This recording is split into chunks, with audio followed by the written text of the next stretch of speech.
சரி 2017 பொறுத்த மட்டும் முதல்ல உங்களுக்கு அந்த மெக்கானிக்ஸ் எம்சிக்கு வந்து 3 எம்சிக்கு 2017 3 எம்சிக்கு புவிப்பு மையம் கேள்வி. இப்ப ரீசெண்டா இந்த 2016-17 எல்லாம் புவிப்பு மையத்தை பத்தி டிரெக்டா கொஸ்டின் வந்துச்சு. ஒரு கெப்ல வர இல்லை. பழைய இதுல வந்து புவிப்பு மையம் கேள்வி வந்துச்சு. அப்புறம் ஒரு ஒரு இயர் கெப் ஒன்றுக்கு வர இல்லை. மரம் 2016-17 வந்து இதுல வந்துச்சு. அதுக்கு பிறகு 2018-19 பெருசா வர இல்லை. 2020 என்ன செஞ்சாலும் புதுசா அறிமுகப்பட்டு மறாலும் கேட்டான். புவிப்பு மையம் 2020 கேட்டிருக்கான். ஸோ நம்ம பாஸ்ட் பெர்சேஜ்ல பார்ப்போம். சோ அந்த ரீகோலாகி வருகிறது ஒரு இயர் கேப். அப்ப இதுல வந்து ஃபர்ஸ்ட் பார்க்கணும், ஒரு வடிவமோட தந்துட்டான்னு சொன்னா தட்டத்தாரானா தகடத்தாரான்னு சரி. அப்ப அது சில நேரம் கம்பியை தருவான், சில நேரம் தட்டை தருவான். அப்ப அவன் எதை தாரான்னு சொல்லி நோட் பண்ணிக்கணும். அப்ப இங்க பொறுத்த மட்டும் நீங்க நல்லா பாருங்க, ஒரு சீரான மெல்லிய கம்பி அதன் இரு நுனிகள் எக்ஸ்கமாவை என்பன திறந்திருக்கவாறு உருவில் காட்டப்படுகிற வடிவத்தை ஒரு கம்பியின் சட்டமாக வளைக்கப்பட்டுள்ளது. கம்பியின் சட்டத்தின் புவிப்பு மையம் பெரும்பாலும் இருக்கத்தக்க புள்ளி. அப்ப நீங்க அன்லைன் பண்ண வேண்டிய வேர்டு என்ன சொன்னா கம்பி, சீராக வளைக்கப்பட்டுள்ள ஒரு கம்பி. அப்ப இங்க என்ன செல்லான்னு சொன்னா ஒரு மெல்லிய கம்பி. அப்ப கம்பியா இந்த உரு ஆக்கப்பட்டிருக்கு எதான்னு சொல்லி பாத்தீங்கன்னா ஒரு கம்பியால, ஒரு கம்பியிட பகுதியால தான் இந்த உரு வந்து ஆக்கப்பட்டிருக்கு.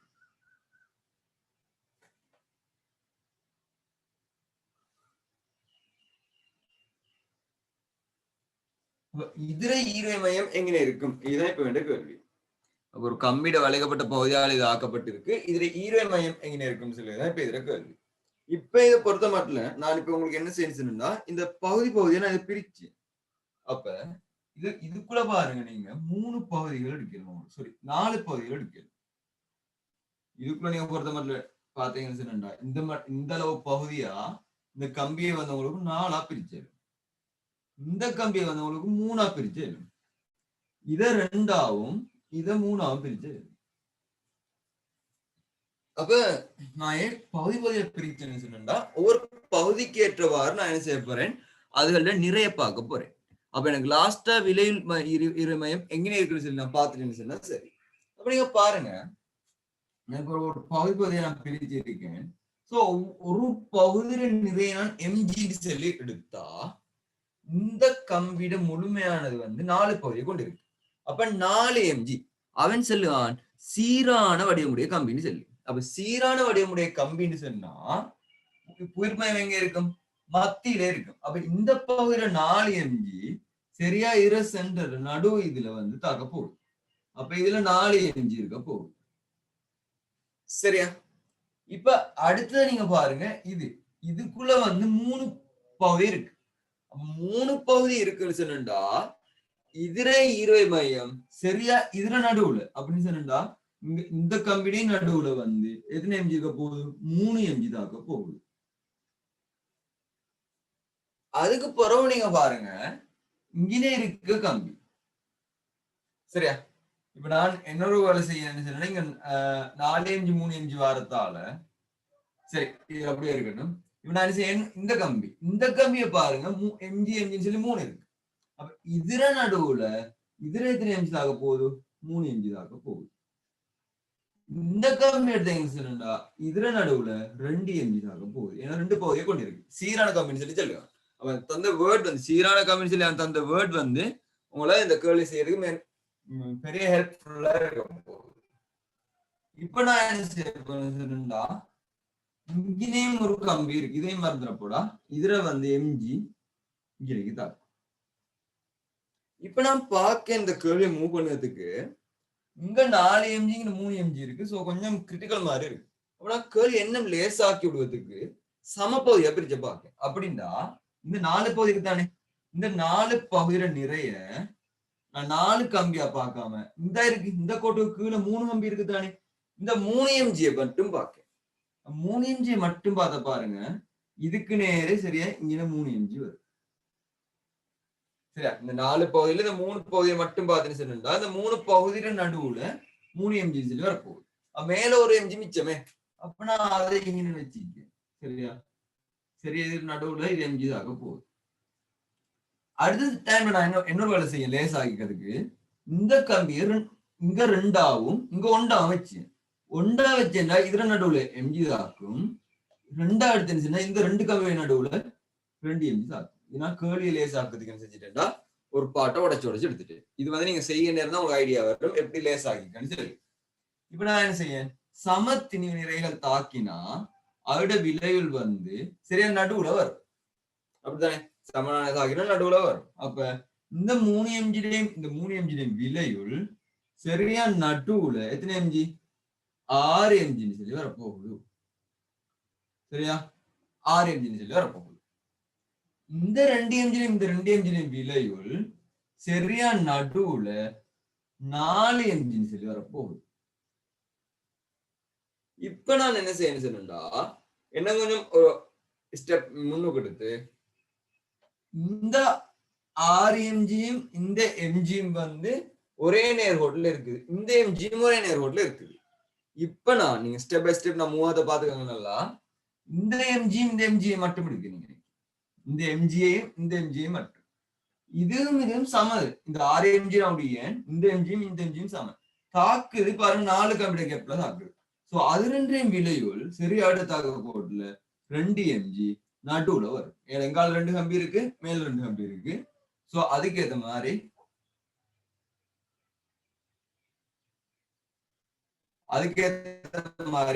சரியா நடுவுல எத்தனை வரப்போகுது 2 mg வரப்போகுது. அப்ப இந்த mg இப்ப கேன்சல் இந்த mg கேன்சல். இது ரெண்டும் ஒரே நேர்கோட்டில் இருக்கிறதால பாருங்க 5 mg இருக்கு 4 mg mg.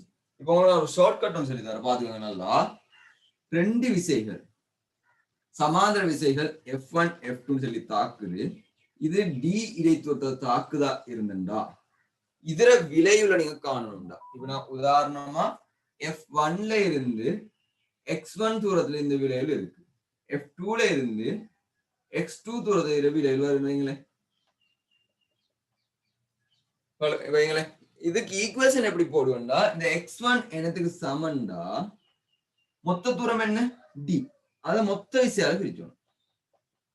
மொத்த விசை F1 பிளஸ் மொத்த தூரம் ரெண்டு கிடைப்பட்டது D. இப்ப நீங்க பெருக்கணும் F1ல இருந்து நீங்க பாக்கீங்க F2 அளவு இருக்கும். இங்கால உள்ளதால இருக்கும் எகைன்ஸ்ட் உள்ளதால F1ல இருந்து X1 தானே. அப்ப அதுக்கு மாறி ஒரு ஆள் பார்க்க போகணும் X2 பார்க்க போகணும். X2 சமன் சென்றா மொத்த தூரத்தை மொத்த விசையால பிரிச்சு என்ன செய்யுங்க மாறி பெருக்குங்க. மாறி பெருக்குன்னு சொன்னா இப்ப X2 F2ல இருந்தாலும் சோ F1 பெருக்குங்க. F1 இதுக்கு சமமா இருக்கும். சரி அப்ப நான் இங்கே வரப்போற விளைவு நான் பார்த்தேன்னு சொன்னா இதுக்குள் இந்த விளைவு வந்து இங்க 2 கம்பி இருக்கு. இதுக்குள்ள வரப்போகுது 5 mg. அப்ப இந்த ரெண்டுக்கும் இடைப்பட்ட தூரத்தை நான் இப்ப எங்க 4 mg இருந்து விளைவு பார்க்க போறேன். 4 mg இருந்து விளைவு பார்க்க போறேன். ரெண்டுக்கும் இடைப்பட்ட தூரத்தை நான் Dன்னு சொல்லி எடுத்தா பாருங்க D 5 mg மொத்தமான விசை 5 mg 4 mg 5 mg. நான் எங்கே அளக்க போறேன் 4 mg இருந்து அளக்க போறேன். சோ mg அளவு இருக்கும். அப்ப mg D 5. அப்ப இந்த தூரத்தை 5ஆ பிரிச்சு ஒரு போவில என்ன செய்ய போகுது விளைவு வரப்போகுது. எத்தனை mg 5 mg 5ஆ பிரிச்சு இங்க இருந்து ஒரு போகுது. அப்ப இங்க வரப்போகுது. அப்ப இது இப்ப கேன்சல். சரியா அதுக்கு பிறகு என்ன செய்யுங்க இது ரெண்டையும் பாருங்க. இது 6 mg 2 mg. அப்ப இங்க 6 mg தாக்குது இந்த புள்ளியில 2 mg தாக்குது.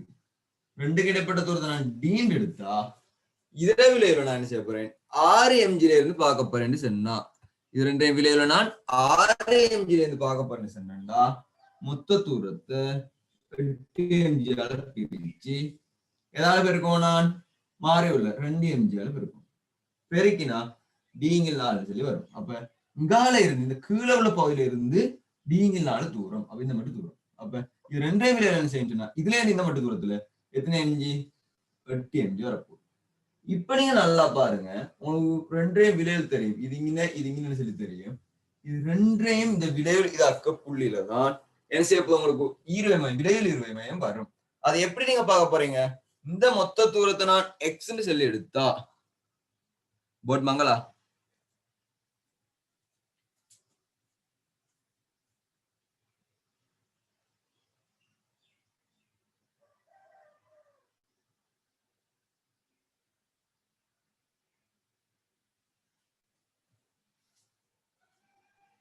இப்ப சரியா போட்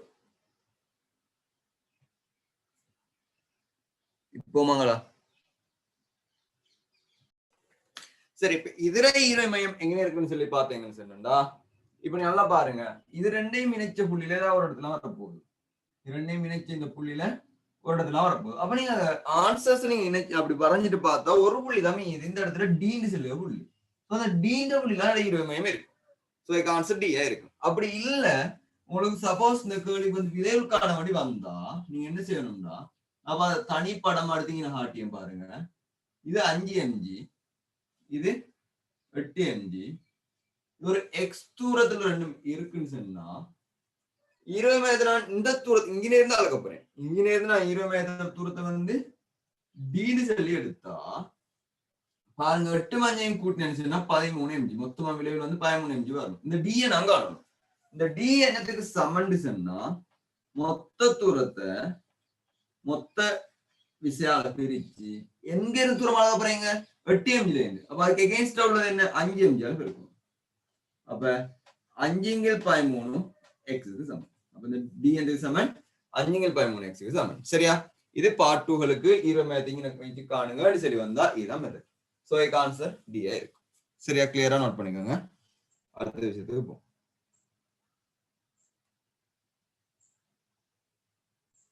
ஓ தகடுன்னு செஞ்சு எடுத்து செஞ்ச பிள்ளையாகும். தகட்டுக்கு வேற தகடுக்கு ஈர மையம் இருக்க போதும். சோ ஒரு பாக்ஸ் நீங்க எடுக்கணும். ஒரு பாக்ஸ் நடுன்னு சொல்லி வரும். சோ தகட்டுக்கு வரையா வருமே. இது தகட்டா எடுக்கலாம் உங்களுக்கும். நீங்க இதை எப்படி எடுத்து செய்யணும்? கம்பியா தான் எடுக்கணும். கேள்வி நல்லா தெளிவா சொல்ல கம்பி சொல்லி கேள்வி தெளிவில்லைன்னு சொன்னா யோசிக்கல கேள்வி தெளிவில்லை அப்படின்னு கேள்வி தெளிவா சொல்லுவாங்க கம்பின்னு சொல்லி.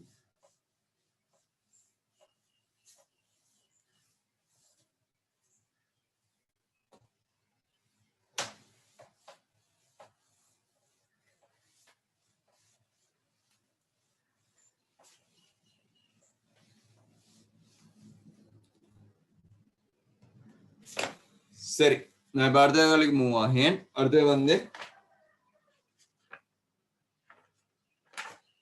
22வது MCQ. சரியா? 22வது MCQ வந்து உங்களுக்கு 3 படம் தந்திருக்கான். அப்படின்னு சொன்னா 3ஐயும் சேர்த்த மாதிரி படம் வந்திருக்கு. 3டையும் எந்த படம் தந்திருக்கான்? வேக நேர வலை. சரியா? வேக நேர வலையை தான் தந்திருக்கான். சரியா? அதுல குறிச்சி இல்ல நேரம் செகண்ட் ஆயுதான்னு சொல்லி சொன்ன அதுக்காக இதை குறிச்சு இல்ல. ஆனா பொதுவாக நீங்க கிராஃப் வரைய என்ன செய்யணும்? இதை குறிச்சே ஆகணும். 13 மெக்கானிக்ஸா இல்ல 13 வந்து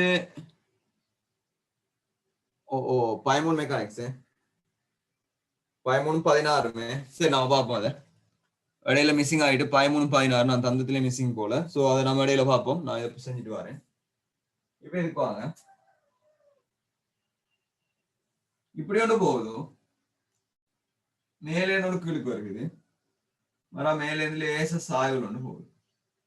இது 3ம் ஒரு கணத்து தாரம். என்ன கணம் அது? T7. இது வந்து மூலாக்கார இயக்கம்னு சொல்லுவான். இது வந்து 2ஆக்கார இயக்கம். இது 3ஆக்கார இயக்கம். இது O, இது A, B, C, E, F, G. சரியா? இப்ப இந்த நான் 3ஐயும் என்ன செய்யணும்? தனித்தனி படமா வரையும். இந்த 3ஐயும் நான் என்ன செய்யணும்டா? தனித்தனி படமாக வரையும். இந்த 3ஐயும் தனித்தனி படமா எடுத்தேன்னு சொன்னா ஒன்னாவது இருக்கு பாருங்க. இது ஒன்னாக ஆடுற இங்க இருந்து போகுது. அப்ப T0 வர காட்டிலும் அது போனது இங்க. அப்போ O, B, E, O, B, E. சரி, O, C, E, O, C, E. சரி, இது வந்து இன்னைக்கு வர வருது. இதுதான் A. அப்போ இங்க சரியா? OC, OCE. இது ஒன்னாவது. ரெண்டாவது நீங்க பாத்தீங்கன்னு சொன்னா அப்படி வரப்போ பாருங்க. தனிப்படம் நான் எடுத்தா ரெண்டாவது இந்த ஒரு இது போற மாதிரி B F வர இங்கே போற மாதிரி. அப்ப இது G, இது F, இது B, இது O. மூணாவது நான் அடுத்து என்ன சொன்னா, மூணாவது சில பாருங்க இங்க எதுக்கு இழுக்கிறங்குது. மூணாவது எடுத்தா எப்படி வரப்போ எனக்கு இந்த ஷேப்ல வரப்போ, இது A, இது G, இது O. சரியா?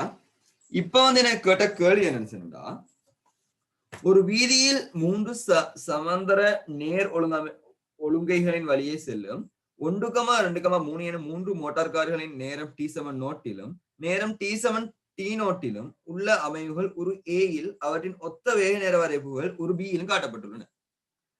சரி, t7 நோட்ல இருந்து ஒரு ஏ பாருங்க நீங்க நல்லா. ஒரு ஏல வந்து t7 நோட்ல இருந்து t7 t நோட் வர காட்டிலும் 2 மடங்கு இடப்பெயர்ச்சி எப்படி இருக்கு, சமனா இருக்கு. அப்ப இடப்பெயர்ச்சி சமனா இருக்கும்னு சொன்னா இது மூணுடைய பரப்பு, இந்த பரப்பு, இந்த பரப்பு, இந்த பரப்பு எல்லாம் எப்படி இருக்கணும், சமனா இருக்கணும். ஏன்னா ஆரம்ப இறுதி தானங்கள் t7 0 t7 t நோட் வர காட்டிலும் ஆரம்ப இறுதி தானங்கள் சமனா இருக்கிறதால மூணு பரப்பும் எப்படி இருக்கணும், சமனா இருக்கணும். அப்ப இந்த நிபந்தனையை பூர்த்தி செய்யறதுக்கு, பரப்பளவுகள் நிபந்தனையை பூர்த்தி செய்யறதுக்கு எதை எதை தெரிவு செஞ்சு எடுக்கலாம் ஒரு கேள்வி. இப்ப இதெல்லாம் என்ன செய்ய, ரெண்டு கம்பேர் பண்ணான், கம்பேர் பண்ணி எதை எதை உங்களுக்கு தெரிவு செஞ்சு எடுக்கலாம். சரியா? இப்ப நீங்க பாருங்க, ஒன்னாவது திரையும் ரெண்டாவது திரையும், அப்ப ஒன்றும் ரெண்டும்னா இது ரெண்டும். அப்ப இது ரெண்டையும் நீங்க கம்பேர் பண்ணீங்கன்னா இதுதான் ஒன்னாவது, இது ரெண்டாவது. பரப்பு ரெண்டும் எப்படி இருக்கணும், சமனா இருக்கணும். அப்படின்னா இந்த மூணாவது கிராஃபிக் இருந்தால் நிச்சயம் இரண்டையும் பரப்பு சமன்னு சொன்னா நீங்க பாருங்க, ஒன்னாவது பரப்பு நான் என்ன செய்யணும்னா உங்களுக்கு டேஷ் டேஷ் லைன்ல காட்டி, சரி ரெண்டாவது பரப்பு நான் உங்களுக்கு டேஷ் டேஷ் லைன்ல காட்டி, அடுத்த வரப்ப நான் உங்களுக்கு நேர்கோட்டு லைனுக்குள்ளே காட்டி. இப்ப நீங்க சொல்லுங்க, ரெண்டு பரப்பும் ஈக்குவலா இருக்கணும் சொன்னா இதுதான் இருக்கு தானே. இந்த வரைய நல்லா பாருங்க, சி இந்த F G O இந்த பரப்பு வந்து பொது பரப்பு ரெண்டு டேஷ் வருது, டொட் லைன் வருது. சோ இதுவும் இதுவும் எப்படி இருக்கணும், சமனா இருக்கணும். அப்ப இடப்பெயர்ச்சி சமனா இருந்துன்னு சொன்னா இந்த பரப்பும் எப்படி இருக்கணும், சமனா இருக்கணும். அப்ப இது டினிசில் எப்படி இருந்தா, சோ இந்த முக்கோண பரப்பு இந்த முக்கோண பரப்பு சமனா இருந்தா தான் இந்த இதர பரப்பும் என்ன செய்யும், சமனா. அப்படின்னா இந்த ஒன்னாவது இந்த பரப்பும் சமனா வரமாக இருந்தா இதுவும் இதுவும் எப்படி இருக்கணும், சமனா இருக்கணும். அப்ப ரெண்டும் சந்திச்சபடியால ஒன்னாவது நிபந்தனை உங்களுக்கு எழுதுல முக்கோணி பிசிடி பரப்பளவு சமன் எனதுக்கு முக்கோணி EDF, முக்கோணி EDF பரப்பளவு. இது முதல்ல நிபந்தனை. இது எதை பார்த்தோம்னா ஒன்றையும் ரெண்டையும் வச்சு பார்த்தோம். இப்ப நான் என்ன செய்ய போறேன் சொன்ன உங்களுக்கும் அடுத்தபடியா பார்க்க போறேன். அடுத்தபடின்னு சொல்ல வந்து ஒன்றையும் ரெண்டையும் வச்சு பார்த்தா அடுத்தது ரெண்டையும் மூணையும் பார்ப்போம். இப்ப ரெண்டையும் மூணையும் பார்ப்போம். ரெண்டாவது பாருங்க, பில இருந்து எனக்கு வருது F வரம் காட்டணும். மூணாவது பாருங்க, ஏல இருந்து G வர காட்டணும் வருது. இப்ப இது ரெண்டையும் பரப்பு சமனா இருக்கும்னு சொன்னா நான் இப்ப இந்த இப்படி வரையும், இந்த பெரலலா வரையும் பாருங்க, இது வந்து ஒன்னாவது பரப்பு, சாரி மூணாவது பரப்பு, அது வந்து மூணாவது பரப்பு. இப்ப இந்த இதுக்கு சமாந்தரமான டொட் லைன்ல வரையும் இது வந்து ரெண்டாவது பரப்பு. ரெண்டும் சமனா இருக்கும்னு சொன்னா இது பொது பரப்பு, இந்த வரைஞ்சிருக்கு இது வந்து பொது பரப்பு. அப்ப இது பொது பரப்பா இருந்துன்னு சொன்னா இந்த பரப்பும் இந்த பரப்பும் எப்படி இருக்கணும், சமனா இருக்கணும். அப்ப முக்கோணி ABD பரப்பும் முக்கோணி DFG பரப்பும் எப்படி இருக்கணும், சமனா இருக்கணும். முக்கோணி ABD பரப்பளவும் முக்கோணி DFG பரப்பளவும் சமனா இருக்கணும். இது அடுத்த நிபந்தனை. அதுக்கு பிறகு நான் இப்ப என்ன செய்யணும்டா ஒன்றையும் மூணையும் கம்பேர் பண்ணி, இப்ப நான் என்ன செய்யற கேள்வி இது பண்ணதுக்கு ஒன்றையும் மூணையும் கம்பேர் பண்ணி, ஒன்றையும் மூணையும் நான் கம்பேர் பண்ணினா ஒண்ணுன்னு சொல்லுவது இப்படி போகுது, இவர் மட்டும் இப்படி போகுது. அப்ப நான் இதுல இப்படி பேரலா காட்டியேன், இந்த மூணு இடத்தை ஒன்று என்ன செய்ய அதுக்கு சம்பந்தமா டொட் லைன்ல காட்டியேன். அப்ப நீங்க பாருங்க, இதுல பரப்புகள் சமனா இருக்கணும்னு சொன்னா இந்த இருக்க பரப்பு வந்து இப்ப இந்த வரைஞ்சிருக்கு இந்த டார்க் பண்ணிருக்கு இந்த பரப்பு வந்து பொது பரப்பு. சோ இதுவும் இதுவும் எப்படி இருக்கணும்? சமனா இருக்கணும். அப்ப இந்த நிபந்தனை எப்படி இந்த நிபந்தனை செல்லுபடி ஆகிறதுக்கு வந்து ஏசிடி முக்கோணி ஏசிடியில பரப்பளவு சமனா இருக்கணும் முக்கோணி இடிஜில பரப்பளவு. முக்கோணி இடிஜில பரப்பளவு சமனா இருக்கும். இப்ப இந்த ரெண்டு பரப்பளவும் சமனா இருந்தா தான் என்ன செய்யணும்? இந்த மூணு நிபந்தனையும் செல்லுபடி ஆனா மட்டும்தான் அதோட ஆரம்பிரமும் இறுதியும் எப்படி இருக்கும்? சமனா இருக்கும். ஏன்னா இடப்பெயர்ச்சியை சமனாக வச்சுக்கொள்ள இயலும். சோ இதுல வந்து இந்த மூணையும் செல்லுபடியாக்குமா நிபந்தனை எது இருக்கோ அதை பாருங்க. ஆனா உங்களுக்கு என்ன செஞ்சிருக்கான்னு அவன் 2 நிபந்தனை தான் தந்திருக்கான். உங்களுக்கு அவன் என்ன செஞ்சிருக்கான்? 2 நிபந்தனை தான் தந்திருக்கான். சோ நீங்க அந்த 2ஐயும் பேஸ் பண்ணுற மாதிரி இந்த 3ல சரி 2 பேஸ் பண்ணுற மாதிரி பாத்தீங்கன்னா சரி.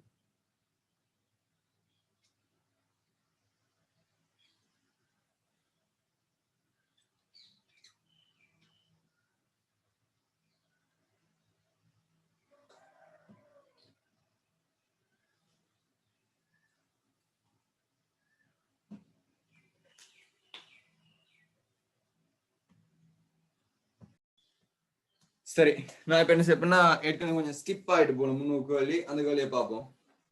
அப்படின்னா உங்களுக்கு தரவும் இல்லை, அந்த கேள்வி தரப்படவும் இல்லை சேனல்ல வந்து கொஞ்சம் அதை பாருங்க. அதை பார்த்துட்டு அடுத்ததுக்கு வருவோம். ஸோ இப்போ நீங்க எல்லாரும் என்ன செய்யணும்னா 13ஆம் கேள்விக்கு வாங்க.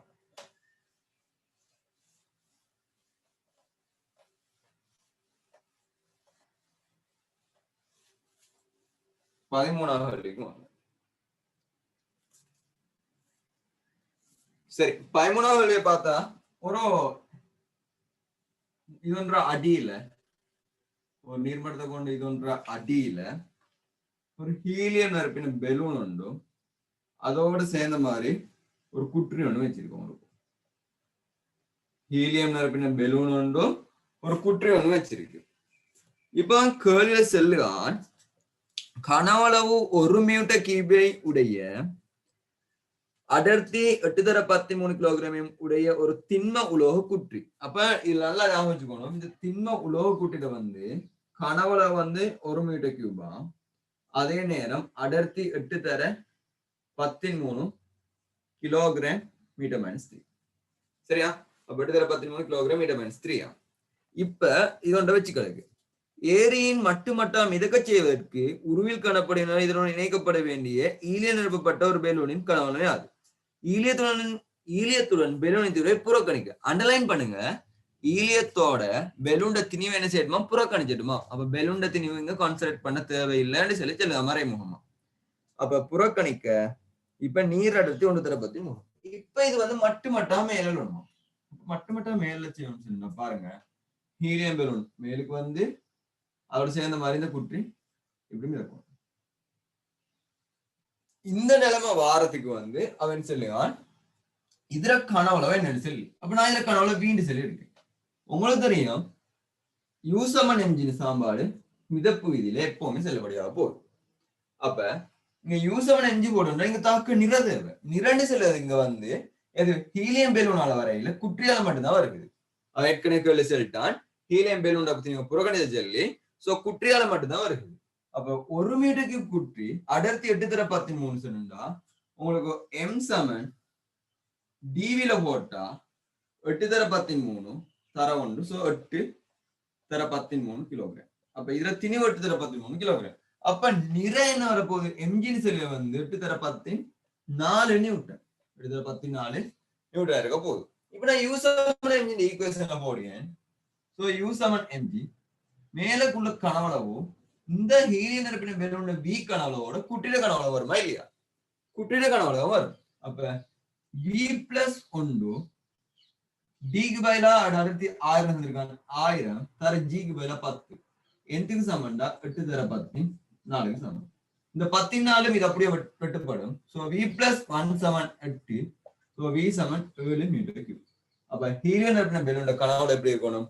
7 மீட்டர் கியூப் உடையதா இருக்கணும். 7 மீட்டர் கியூப் உடையதா இருந்துச்சுன்னா இது என்ன செய்ய மட்டுமட்டா மேலுக்கு போய் மிதக்கும். அப்ப மட்டுமட்டா மேல போய் மிதக்க செய்யணும். அர்த்தம் என்ன சொன்னா இதுல மருதாகத்தை இல்லமாக்கு. மருதாகத்தை இல்லமாக்குன்னு டிரெக்டா யூஸ் பண்ண எம்ஜி இந்த ஈக்குவேஷனுக்கு வரதுக்கு. சரியா? நார்மலான ஒரு கேள்வி. 13வது. சரி, இப்ப நான் 16வதுக்கு மூவ் ஆகிறேன். 16வதுக்கு வாங்க.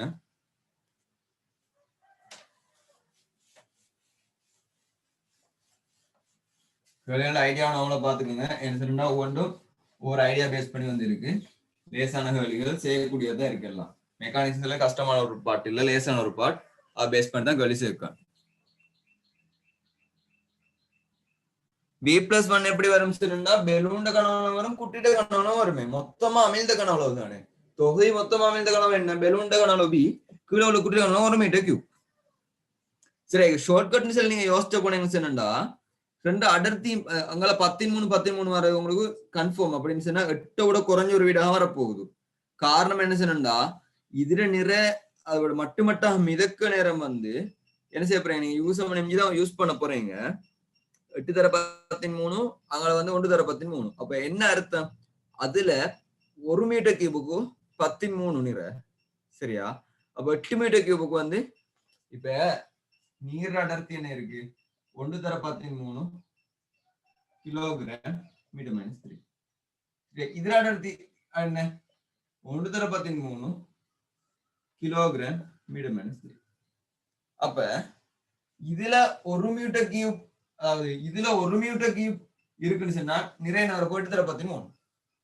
அப்ப 1 மீட்டர் கியூப்ல இதுல நிறைய நேரம் 1 தர 13 ரெண்டே நிற சமன் ஆகணும். அப்ப இதுல எத்தனை மீட்டர் கியூப் போகணும்? 8 மீட்டர் கியூப் போகணும். அப்ப ஒண்ட குட்டியிடம் கொள்ள போகுது, அப்ப மிச்சத்தை பெலூன் இடம் கொள்ள போகுது. சோ 8ஓட குறைஞ்சு தான் வரணும்.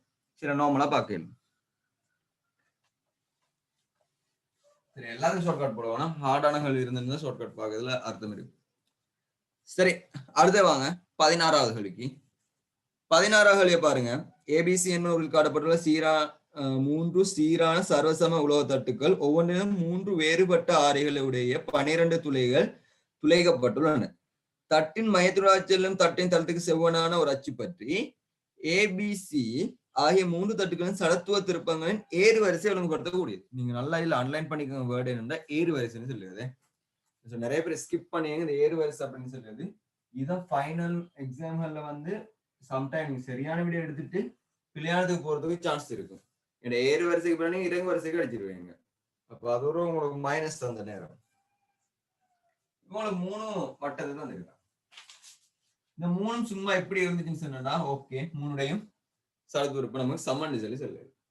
இப்ப இங்க என்ன செய்யணும் சொன்னா பாருங்க, மையத்துல இருந்து சிறுசி 4 சுத்தி இருக்கு, அதோட கொஞ்சம் பெருசு வருகுது, அதுக்கப்புறம் நல்லா பெருசு வருகுது. சரியா? அடுத்ததுல வந்து மாறி தரோம்.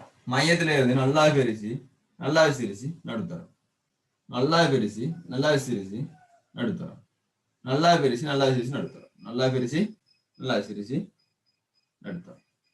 அங்காளுக்கு என்ன செய்ய ஐடியா மாத்துவேன். நல்லா சிறுசு எப்படி வச்சிருந்தாலையும் நல்லா பெருசு நடுவு கொண்டு வரான், நடுத்தரத்தை ஒருத்து கொண்டு வரான். இப்ப இதை சடத்துவ திருப்பத்தை உங்களுக்கு ஒப்பிட சொல்லி இருக்கு.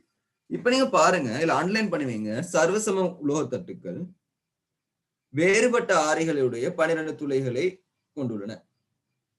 3 சீரான சர்வசம உலோக தட்டுக்கள் ஒவ்வொன்றிலும் 3 வேறுபட்ட ஆரைகளுடைய 12 துளைகளை கொண்டுள்ளன அப்படின்னு சொன்னா இப்ப எல்லாம் சர்வசமன்.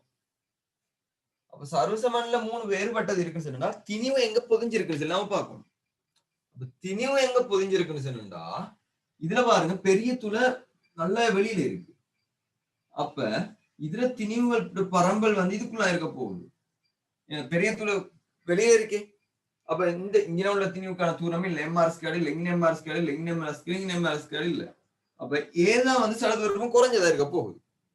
இதுகள்ட்ட திணிவு பரம்பல் வந்து இங்க பாருங்க, இங்க உள்ள தூரத்திலையும் இருக்கத்தான் போகுது, இதுலயும் இருக்கத்தான் போகுது. என்ன இங்க சின்ன சின்ன துளை தான் வந்திருக்கு. அப்ப ஏ வந்து குறைஞ்ச சடத்து திருப்பத்தை கொண்டிருக்கும். ஏன்னா உங்களுக்கு சடத்து திருப்பம் தங்கியுள்ள காரணிகளை நீங்க அடுத்தீங்கன்னு சொன்னா திணிவு பரம்பல், தூரம், நீங்க அச்சு, அந்த காண அச்சு, பொருள திணிவு, இது 3 செல்வாக்கு செலுத்தும். இப்ப சர்வசமான பொருட்கள் சொன்னா இப்ப பாருங்க ஒவ்வொன்றுல இருந்து இப்ப உதாரணம் இன்னொரு ஆள் யோசிச்சு எப்படின்னு சொன்னா இது 3க்கும் ஒரே மாதிரி வட்டத்துல இருந்து வெட்டி எடுத்திருக்கு. அப்ப ஒவ்வொன்றையும் என்ன செஞ்சிருக்கு சடதுரப்பை நீங்க கழிச்சணும். ஒவ்வொரு வட்டங்களுக்கும் வர புள்ளி திணிவாக்கிறதுக்கு சடதுரப்பத்தை கழிச்சணும். இதுக்கு பாருங்க இந்த பெரிய வட்டம் கிட்ட வந்தா அவட சடதுரப்பம் வந்து பெரிய வட்டத்துல திணிவும் கூட சடதுரப்பம் குறவா வரும். இதோட குறவு அப்ப கழிப்படுகிற பெருமானம் குறவா போகுது. பெரிய வட்டம் தூர போன்னு சொன்னா திணிவும் கூட தூரமும் கூட கழிபட போறேன். ஏன்னா அதை கழட்டி தான் நீங்க எடுக்கீங்க, மொத்தமா கழிச்சு தானே போறீங்க. அப்ப அந்த பெருமானம் எப்படி செய்யும் கூடுதலா போகுது. அப்ப ஏக்கித்தான் மினிமம் சடதுரப்பமா இருக்கு. ஏ வந்து நல்லா குறவா இருக்க போகுது. அதுக்கு பிறகு இதுல நீங்க பாத்தீங்கன்னு சொன்னா இது வந்து கிட்ட இருக்கு. அப்ப தூரம் குறவு கழிப்பட பெருமானம் குறவா இருக்கு. இதுல கொஞ்சம் தள்ளி இருக்கு. அப்ப கழிப்பட பெருமானம் கொஞ்சம் கூடுதலா இருக்கு.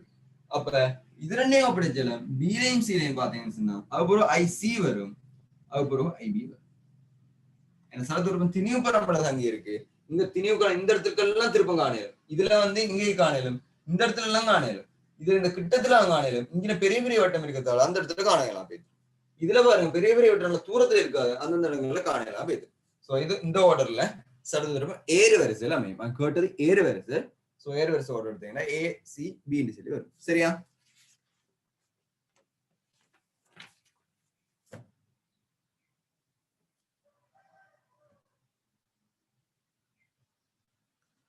சரி, நான் இப்ப அடுத்த மூவ் ஆகிய 23வது வா.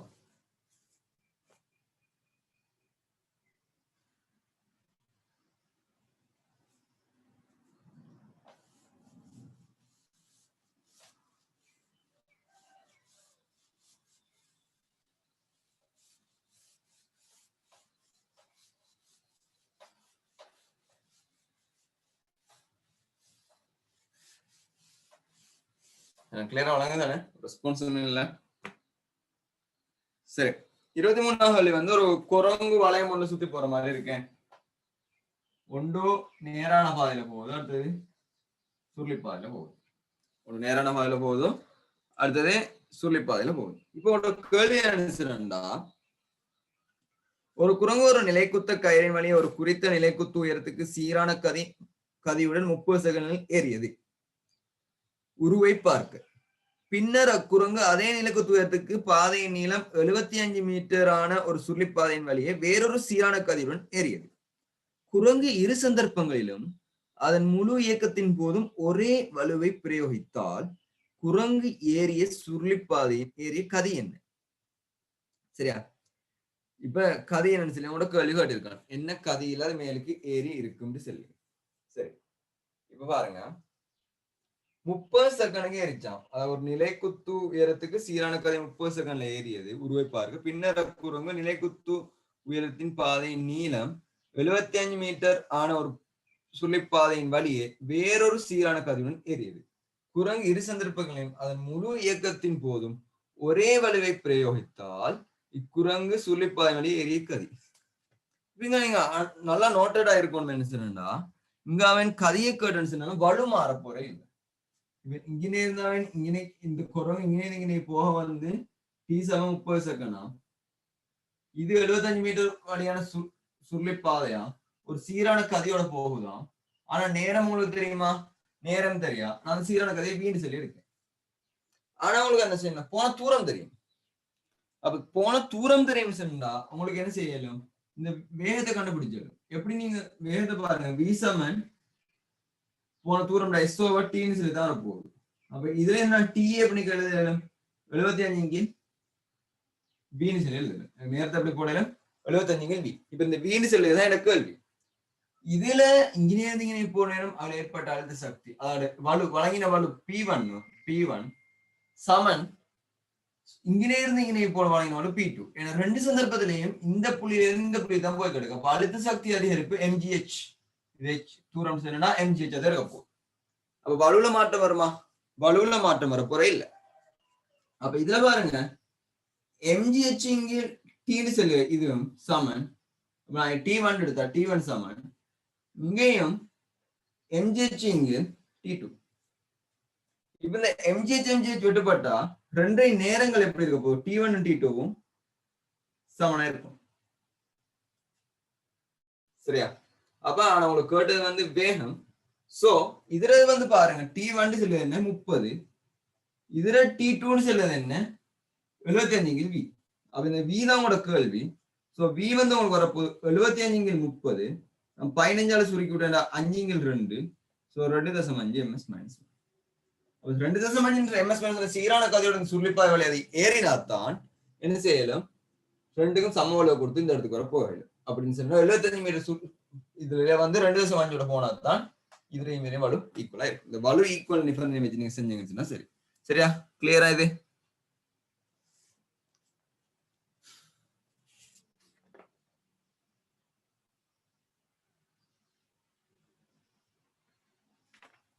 சரி, அடுத்த வேலைக்கு வாங்க.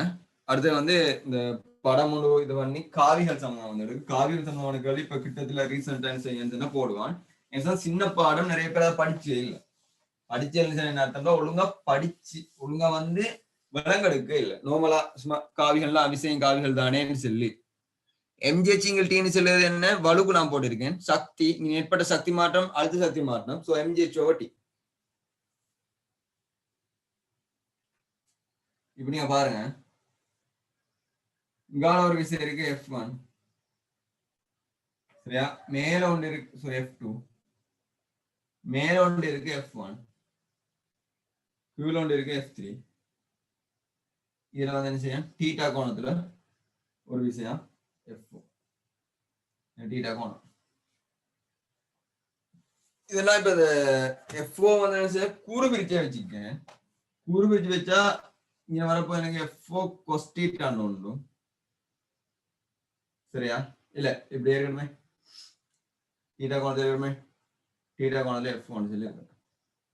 இப்ப நீங்க பாருங்க, இங்கால வந்து 2.5 நான் ஒரு பாக்ஸ வந்து 1.5 நியூட்டன் செல்ல மாதிரி எடுத்தேன்னு சொன்னா இங்கால 2 பாக்ஸும் ஹாஃப் வரகாலும் நமக்கு வந்து நிற்கும். அப்ப இங்கால தாக்க இதை நீங்க பாத்தீங்கன்னு சொன்னா இது ஒரு பாக்ஸ், இது 2 பாக்ஸ், இது ஹாஃப். சரியா? கீழே உள்ளதையும் பாருங்க, 3 பாக்ஸ் வரகாலும் போய் நிற்குது. இது ஒரு பாக்ஸ், 2 பாக்ஸ், இந்த அம்புக்குறி வந்து 3ஆம் பாக்ஸ்ல பாயிண்ட் தொடங்குது. மேல பாருங்க 2.5 தான் போகுது. 2 பாக்ஸ் மேல ஹாஃப் கொண்டு இருக்கு. இதுல நீங்க பாத்தீங்கன்னு சொன்னா ஒரு பாக்ஸ் தாண்டி ஒரு பகுதி போயிருக்கு. இவ்வளவுதான். ஒன்னாவது சொல்லுங்க பூஜ்ஜியம். தீட்டாசம் பூஜ்ஜியம் சொன்னா இது என்ன செய்ய போதும், முழுமையா கிடையா வர போகுது. ஒரு பாக்ஸ் தாண்டி கிடையா. இப்ப என்ன அர்த்தம் சொன்னா நீங்க இந்த காவிகள் செய்ய மாதிரி தான். சக்தி மாற்றம் தானே வேலை, செய்யப்பட்ட வேலையா சக்தி மாற்றமே. அப்ப காவிகள் பாடம் மாதிரி தான். இந்த ஒரு பாக்ஸையும் இங்க ஒரு பாக்ஸையும் கட் பண்ணி விட்டு, இதுல இந்த பாக்ஸ் இந்த பாக்ஸ் இந்த பாக்ஸ் இந்த பாக்ஸ் கட் பண்ணி விட்டு, இதுல ஹாஃப் போனா இதுலயும் ஹாஃப் போகுது. அப்ப ஹாஃப் மீயம் போகுது. அப்ப இந்த ஹாஃபையும் எனக்கு இந்த ஹாஃபையும் கட் பண்ணி விட்டு, அப்ப இங்கால பாருங்க ஒரு பாக்ஸுக்கான காவியம், இங்கால கீழே ஹாஃபுக்கான காவியம் மீயம் போகுது. அப்ப இது ரெண்டையும் விட என்ன செய்ய வரும், இப்ப இதுதான் நட்டுன்னு சொன்னா நல்லா ஞாபகம் வச்சுக்கணும். காவிகள விளைவுக்கான வந்து கிடையா வந்தது எப்படி, இப்ப இந்த கேள்விக்கு இதுக்கா தீட்டா சமம் 0. ஒன்னாவது சார்ட்ல வந்து அவன் தீட்டாக்கு பாக தந்திருக்கான். 0ல 90 பாகையில் 180 பாகையில் என்னென்ன விலைகள் வரும்னு சொல்லி. சோ நான் என்ன செய்யேன், தீட்டா சமம் 0ல கிட விசை தானே, 0 கோணம் இல்ல அளக்கிறதுக்கு. அப்ப இந்த இதுல நீங்க பாருங்க நல்லா, இது நட்டுன்னு சொன்னா பெரிய காவியின் பக்கம் தான் விலைகள் போகும். F3 3 பாக்ஸா? F3 3 பாக்ஸ் தான் எடுத்திருக்கேன். F1 3 பாக்ஸ் இல்ல, F1 2 ஹாஃப். சரி, காவி கூட்டல் செய்யணும். நான் வினை விசை வச்சு போப்பேன், திசை மட்டும் தானே தேவை அதால. அப்ப இதுல விலை பாருங்க, ரெண்டும் சர்வசம நடுவால பிரியத்தால பெரிய விசையின் பக்கம் இருக்கும். பெரிய விசையின் பக்கம் சொல்லுது இந்த திசையில வரப்போகுது. இதை ரிசல்ட் செய்ய போதும் இந்த திசையில வரப்போகுது. இதை இப்ப தீட்டா சமன் 0 பாகைன்னு சொன்ன நிலைமை இல்லை. தீட்டா சமன் 0 பாகைன்னு சொன்ன நிலைமை இல்லை. இப்ப நான் என்ன செய்ய பண்றேன், அடுத்ததுக்கு போறேன். அடுத்த சொல்லுங்க, தீட்டா வந்து 90 பாகை இருக்கு நிலைமை. அடுத்த சொல்லுங்க, தீட்டா 90 பாகை இருக்கு நிலைமை. தீட்டா 90 பாகை இருக்கு நிலைமையில நீங்க நல்லா ஞாபகம் வைங்க, இது அப்படியோ நிலைக்குத்த மேலுக்கு வரப்போகுது. மேலுக்கு வந்தா இதோட இப்படி ஒன்று இருக்கு, இதோட இப்படி ஒன்று இருக்க போகுது. அப்ப ஏற்கனவே இப்ப இங்க வரப்போகுது உங்களுக்கு 1.5 பாக்ஸ், ஏற்கனவே 2.5 இருக்கு, 2.5 பாக்ஸ் இருக்கு. அப்ப ரெண்டு தசம் அஞ்சோட இப்ப 1.5 சேர்ந்தா இப்படி நிலை குத்தா மொத்தமா மேல வரப்போறது எத்தனை? ரெண்டையும் கூட்டுங்க, 4 பாக்ஸ் வரும். மொத்தமா இந்த சந்தர்ப்பத்துல மேலுக்கு 4 பாக்ஸ் இருக்கு. சரியா? இப்ப 4 பாக்ஸ் இருந்துன்னு சொன்னா எனக்கு இந்த ஒரு பாக்ஸையும் இந்த ஒரு பாக்ஸையும் கேன்சல் பண்ணலாம், இதையும் கேன்சல் பண்ணலாம், இதையும் கேன்சல் பண்ணலாம். மேல ஒரு பாக்ஸ் மிச்சம், கிடையா 3 பாக்ஸ் மிச்சம். எப்ப தீட்டா சமம் 90 பாகையில. அப்ப கிடையா 3 பாக்ஸ், நிலை குத்தா மேல் நோக்கி ஒரு பாக்ஸ். அப்ப இதுல விளைவில் நல்லா பாருங்க. இப்ப இதுதான் நட்டுன்னு சொன்னா அப்படி 45 பாயில போகணும்னு சொன்னா பெரிய விசை இது, கீழே உள்ள கிடை விசை. அப்ப கிடை விசையின் பக்கம் ரிசல்ட்ஸ் எப்படி வரப்போகுது? கிடை விசையின் பக்கம் அமையும். இப்படி வரப்போகுது. இது எப்ப தீட்டா சமம் 90 பாயில். ஏன்னா மேல 1 இங்க 3. சரியா? இப்ப அடுத்ததுக்கு நான் போனேன்னு சொன்னா அடுத்த தீட்டா சமம் 180ல தீட்டா சமம் 180 என்ன நடக்க போறோம்னு சொன்னா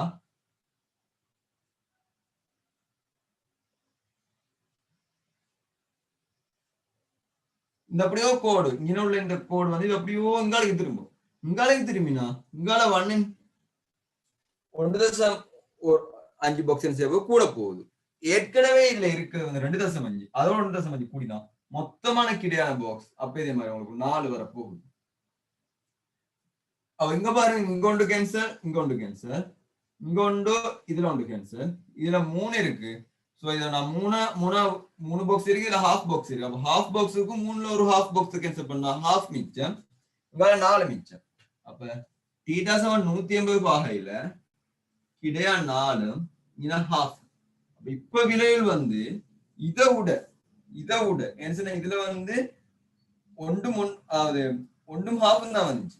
இது நல்லா கூடுதலா இருக்கு. விலையில் நல்லா கூடுதலா பக்கம் சாய், இதை விட கூடுதலான சாய்வுல இங்காலைக்கு வரும் ரிசல்ட்ஸ். சரியா?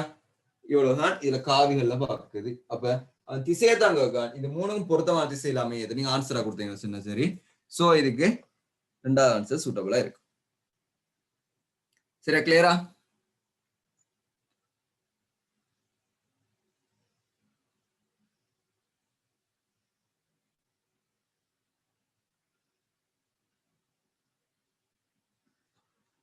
சரி, 25வது நான் மூவ் ஆக போறேன். கொஞ்சம் குயிக் பண்ணுங்க, என்ன ஸ்லோவா இருக்கும். ஆனா மேக்ஸிமம் ஸ்பீடா செய்யுங்க. அப்பதான் உங்களோட மைண்ட் குயிக்கா ஒர்க் பண்ணும். குயிக்கா ஒர்க் பண்ணதான் உங்களுக்கு மூவ் ஆக லேசா இருக்கும். மெக்கானிக்ஸ்ல ஒவ்வொரு ஐடியா மாறி மாறி யோசிச்சோம். அடுத்தது கொமனா இருக்கணும். 21 வெச் ரிப்பீட்டர்ஸ் நீங்க கொமனா யோசிச்ச வேண்டி வரும்.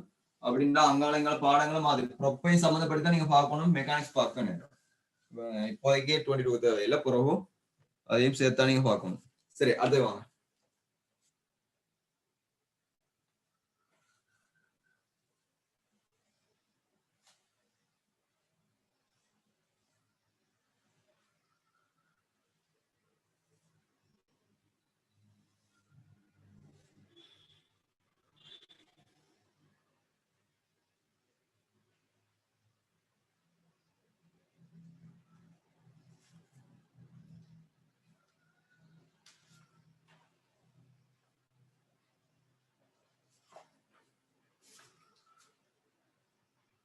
இப்ப இதுல என்ன கேள்வி சொன்னா, சேற்று நீர் கசிவதால் கதிர்வீன் பாருங்க, சேற்று நீர் குழாய்க்குள்ள செல்லுறதுக்கு இப்ப என்னதான் இங்கினா அமுக்கம் பியாம் இது எச் உயரத்துல இருக்குதாம். ஒரு கிடையான ஒரு மாறா கதிர்வியுடன் செல்கின்றது. குழாயின் ஒரு ஆழம் குறைந்த சேற்று நீர் உள்ள பிரதேசத்தினூடாக ஒருவில் காட்டப்பட செல்கின்றது. மேல்நிலை தொட்டில் உள்ள திரவ மேற்பரப்புக்கு மேலே உள்ள அமுக்கம் பீமாகும். வளிமண்டல அமுக்கம் பி நோட். வளிமண்டல அமுகம் சொல்லித்தாராம் பி நோட்னு சொல்லித்தாராம். வளிமண்டல அமுகம் பி நோட்டுமா இருந்தேன்னு சொன்னா சேற்று நீர் குழாயின் உள்ளே கசிவதற்கு அன்லைன் பண்ணுங்க. சேற்று நீர் குழாயின் உள்ளே கசிவதற்கு. அப்ப இதுக்கு மேலாக உங்களுக்கு சேற்று நீர் இருக்கு, இது குழாய்க்குள்ளுக்கு போகணும். அப்ப எனக்கு என்ன செய்யணும், ஒரு அருவிக்கோட்டை நான் அடுத்து என்ன செய்யணும்டா, இந்த அருவிக்கோட்டை நான் அடுத்து சொன்னேன். இங்கே உள்ள அமுக்கத்துனா பி டேஸ்ன்னு சொல்லி இருக்கு. எனக்கு இந்த பி டேஸுக்கும் இதுக்கு என்ன செய்யணும், தொடர்பு போட என்ன செய்யணும்டா, இது வீக் அதியோட போறதால குழாயில குறுக்கோட்டு பெற மாறையில். சோ இந்த இடத்துல இருந்து வர காட்டிலும் வீக் அதி தான் இருக்க போகுது. அப்ப நான் பேன்லைன் கோட்பாடு யூஸ் பண்ணேன்னு சொன்னா பாருங்க, இந்த புள்ளிக்கும் அந்த புள்ளிக்கும் இதெல்லாம் பூச்சி சக்தி அழுத்த சக்தி மண்டலமா இருக்கு. அப்ப இந்த புள்ளியில அமுக்கம் P இருக்கும், வேகம் 0. சோ HDG டி அடர்த்தின்னு சொல்லி தரான். HDG அழுத்த சக்தி இருக்கும், H உயரத்தில் இந்த புள்ளி இருக்கிறதால வேகம் 0, பெரிய குறுக்கோடு பரப்பா இருக்கிறதால வேகம் 0. அவன் செல்லுவான் வேகம் மாறுதல் எடுக்கட்டுமா.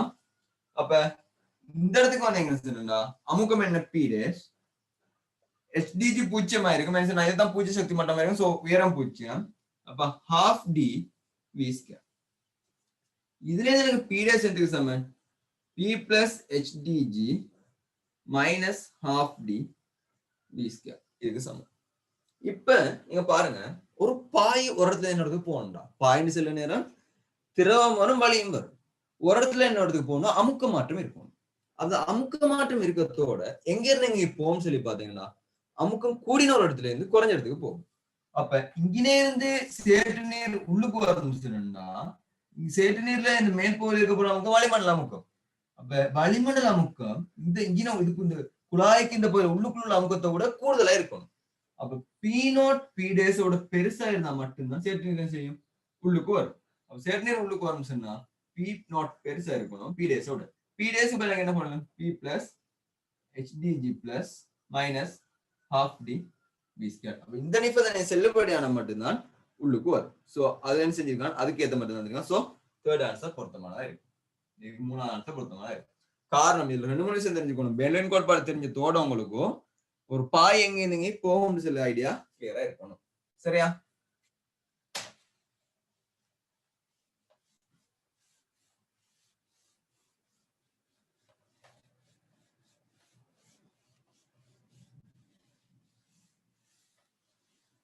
சரி சரி, விலங்கு இல்லைன்னா நான் பெர்லின் கோட்பாடு யூஸ் பண்ணினேன்.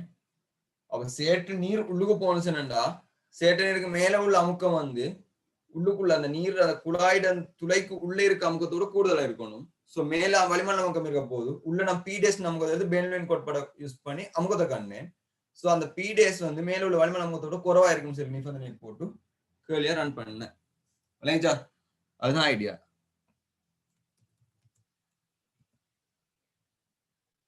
P டேஸ்ன்னு சொல்லி வந்து குழாய்க்குள்ள இருக்க அமுக்கம். அந்த இப்படிதான் நீர் இன்னொன்னு சேற்று நீர் இருக்க போதும் இந்த சேற்று நீர் உள்ளுக்கு வரணும். இந்த இடத்துல உள்ள திரவத்திர அமுக்கத்தை தான் P டேஸ்ன்னு எடுத்தேன். எனக்கு அதுக்கு மட்டும் தான் யூஸ் பண்ணல பெர்லின் கோட்பாடு. வெளியில ஒரு சேற்று நீருக்கு யூஸ் பண்ணலாம். அப்ப இந்த அமுக்கம் இங்க உள்ள வளிமண்டல அமுக்கம் P0 இந்த அமுக்கத்தை விட குறைவா இருந்தா தான் சேற்று நீர் செய்ய உள்ளுக்கு பாயும். ஏன்னா ஒரு பாய் உரத்தை என்னோட போறதுன்னா அமுக்க மாற்றம் இருக்கணும். அமுக்கம் கூடின இடத்துல இருந்து குறைஞ்ச இடத்துக்கு போகும். ஆமா P0 சில அமுக்கம் கூடுதலா இருந்தா தான் சேற்று நீர் உள்ளுக்கு வரும். P0 வந்து P டேஸ் விட எப்படி இருக்கணும், பெருசா இருக்கணும். இந்த P டேஸ் நான் என்ன செஞ்சேன், இங்க இருந்து இன்னைக்கு ஒரு அறிவிக்கோட்டை எடுத்து எனக்கு அது V இங்க ஓய்வு நிலைமையில இருக்கு. சோ அழுத்த சக்தி கொண்டு போகும் பெர்லின் கோட்பாடு யூஸ் பண்ணி கண்டேன். சரியா? இதுதான் ஐடியா.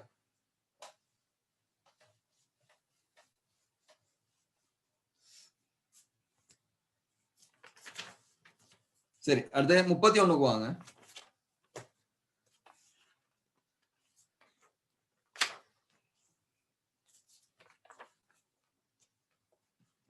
இந்த 31ஆம் கேள்வியை பொறுத்த மட்டும் நிறைய பேர் வந்து நிறைய ஆன்சர்ஸ் அடிச்சிருக்காங்க. அப்படின்னு சொன்னா அப்ப அந்த MCQ செஞ்ச நேரம் அந்த இயர்ல ஸ்டூடெண்ட்ஸ் செஞ்சா ஒவ்வொரு ஆன்சருக்கு அடிச்சிருக்காங்க. அதுல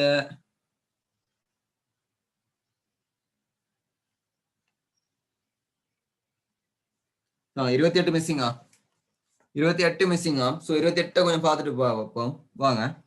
கொந்தளிப்பு நிலைமை அடையாமல் இருக்கவாறு எல்லா பாயங்களும் பிசுக்குமை குணகத்தை தற்போது சாரி 28 உங்களுக்கு செய்யல. 28 வந்து ப்ரொப்ல வருமே, ப்ராப்பர்ட்டிஸ் ஆஃப் மேட்டர். என்ன பிசுக்குமையை பத்தி கேட்டிருக்கான் அதுல.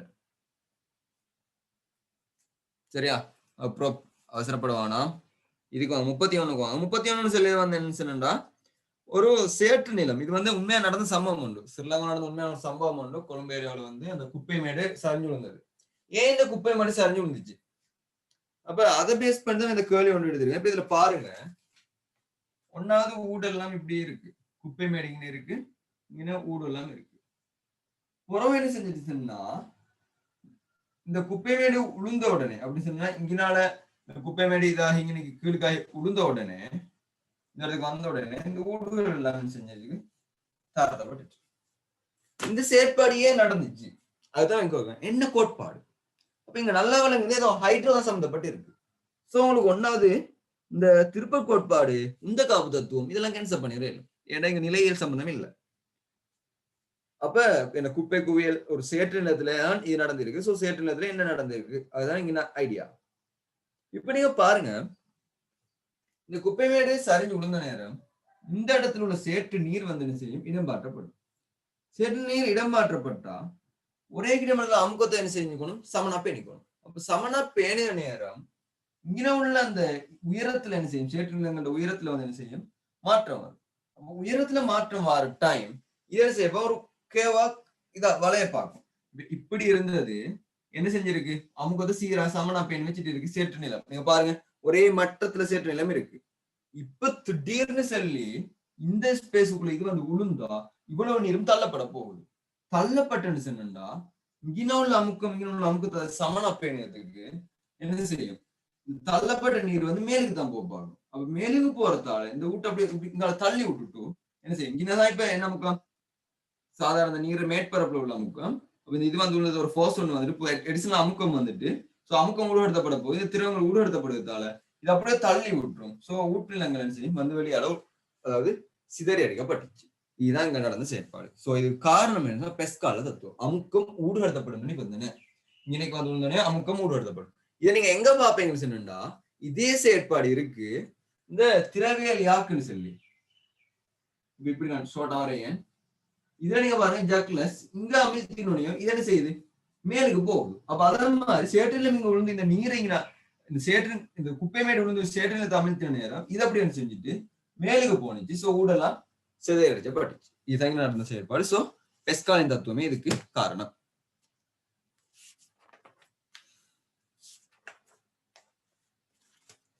சரியா, கிளியரா இது? சரி, இப்ப 44 MCக்கு போவாங்க.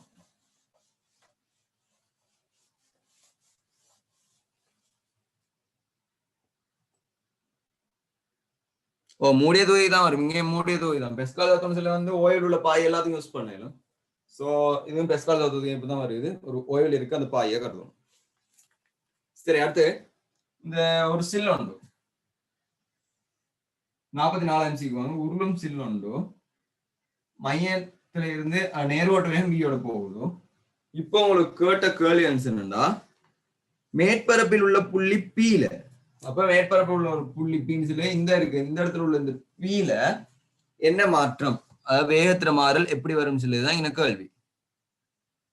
ஆர்கிமிடிஸ் தத்துவம் என்ன, ஆர்கிமிடிஸ் தத்துவம் சொல்லி ஒரு பாயை நீங்க முற்றாக பாதியாக அமர்த்தினா இடம்பெயர்க்கப்பட்ட பாயின் கனவளவும் என்ன செய்யப்படும், அந்த பொருள் நிறைக்கு சமனா இருக்கும்.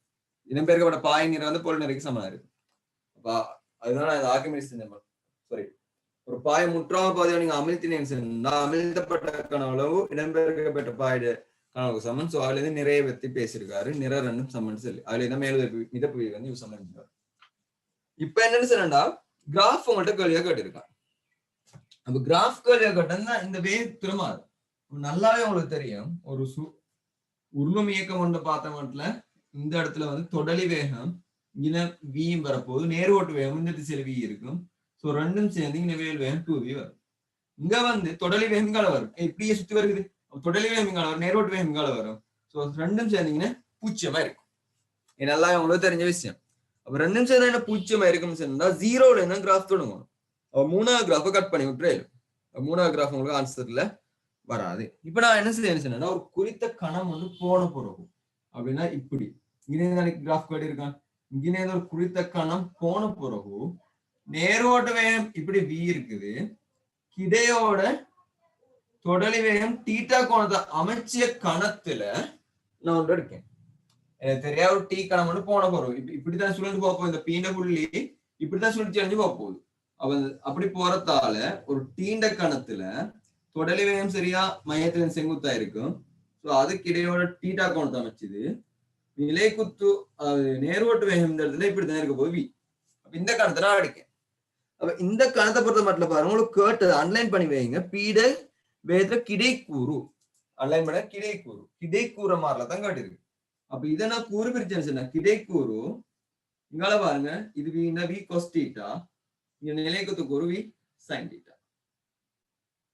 We cos theta V sin θன்னு சொல்லி வரப்போகுது. அப்ப v cos θ v sin θன்னு சொன்னா எனக்கு இப்ப எப்படி கொடுக்கணும்னு சொன்னா இத பாருங்க, கிடைக்கூறுன்னு சொல்லலாம். இதுதான் எனக்கு கிடைக்கூறு. இங்கால v cos θ. அப்ப விலையில் இந்த கூற விலையில் வந்து எப்படி மாற போகுதுன்னா பார்க்க போறேன். அப்ப நான் இந்த திசையில எடுத்தேன்னு சொன்னா இந்த வேகத்துல விளைவுல v மைனஸ் v cos θன்னு சொல்லி வரும். v மைனஸ் v cos θன்னு சொல்லி வரப்போகுது. இப்ப அவன் செல்லுகான அதுல வந்து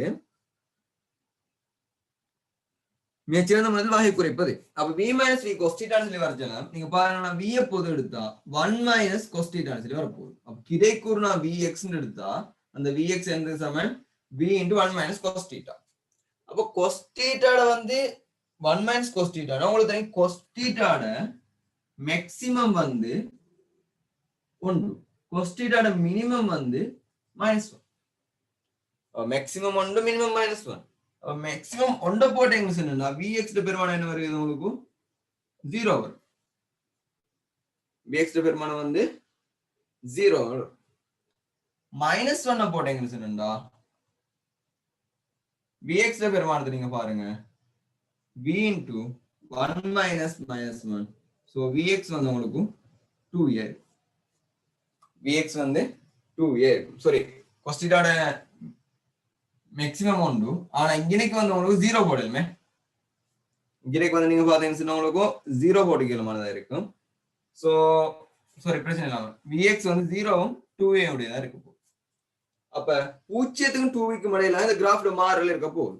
அப்ப நீங்க 0க்கும் 2vக்கும் இடையில மாறல பாத்தீங்கன்னு சொன்னா இங்க கொஞ்சம் வரீங்க 5வது ஆன்சர் ஒமிட் பண்ணேன்.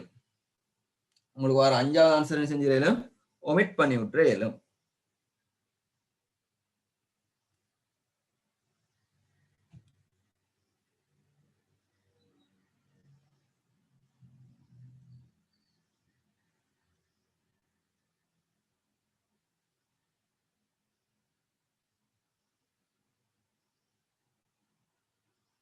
சரி, இதுல வந்து நீங்க மாறி பார்க்கணுமே.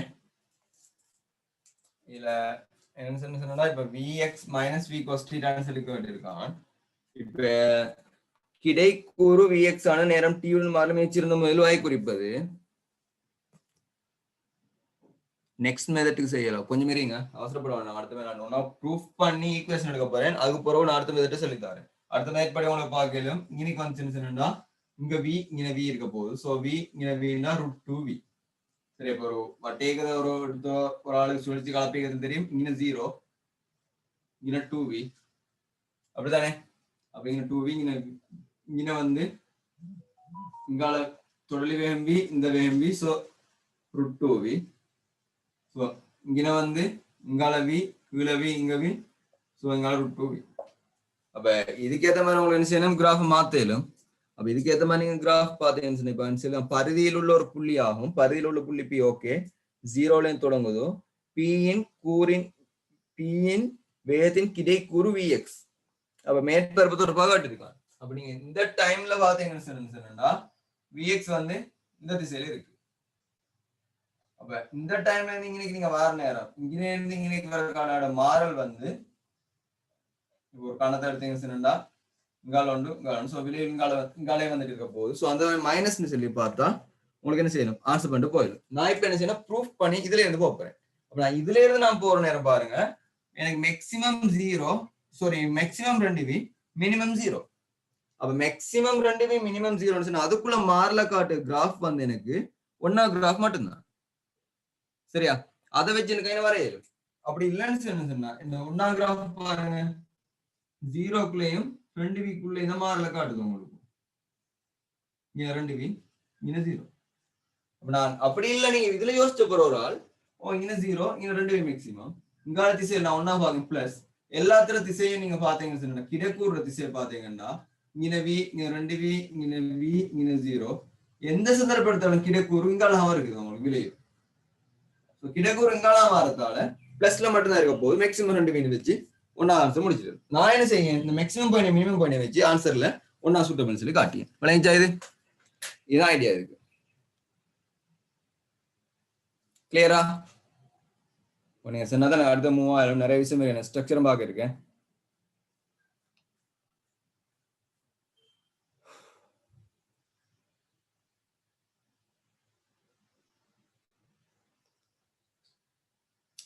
ரிப்பீட்னு சொல்ல கொஞ்சம் மனுஷங்க வீடியோ பாருங்க.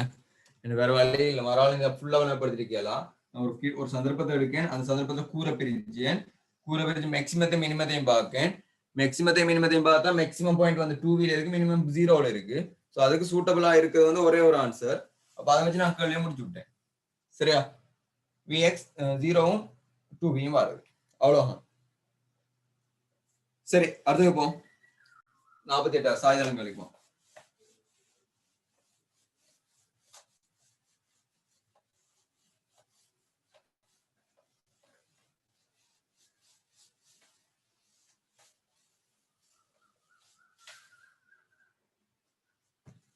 சாய்தளத்துல வந்து இப்போ ஒரு பொருள் ஒன்று இருக்குன்னு சொன்னா, அந்த பொருளோட வந்து நீ இப்ப கேட்கான் விலையில் விசை, சாய்தளத்தில் உணர்த்தப்படும் விலையில் விசை.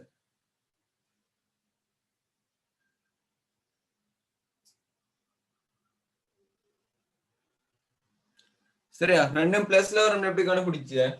2Vக்கும் 0க்கும் இடையில மாற்றம் இருக்குன்னு சொன்னா பிளஸ்ல மட்டும் தானே வரப்போகுது. Maximum point 2V, minimum 0.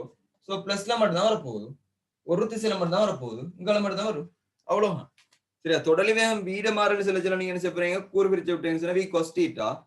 So V cos θ தான் உங்களுக்கு தொடலி வேகத்துல மாறல இருக்கு போகுது. தொடலி வேகத்துல கிடைக்கூறுற மாறல்.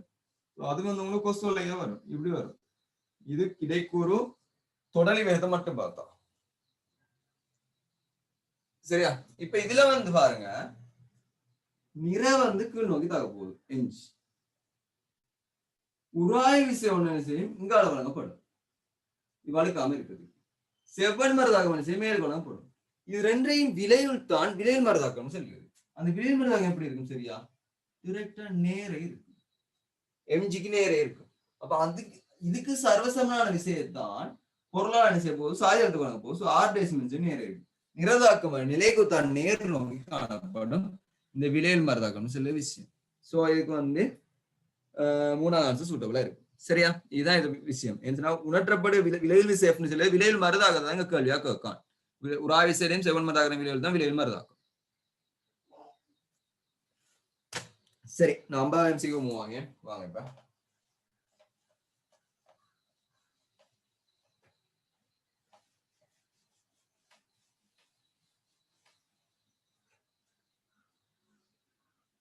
அம்பன்சிகோ பொறுத்த மட்டும் என்ன சொன்னா, ஒரு இது ஒன்று வந்து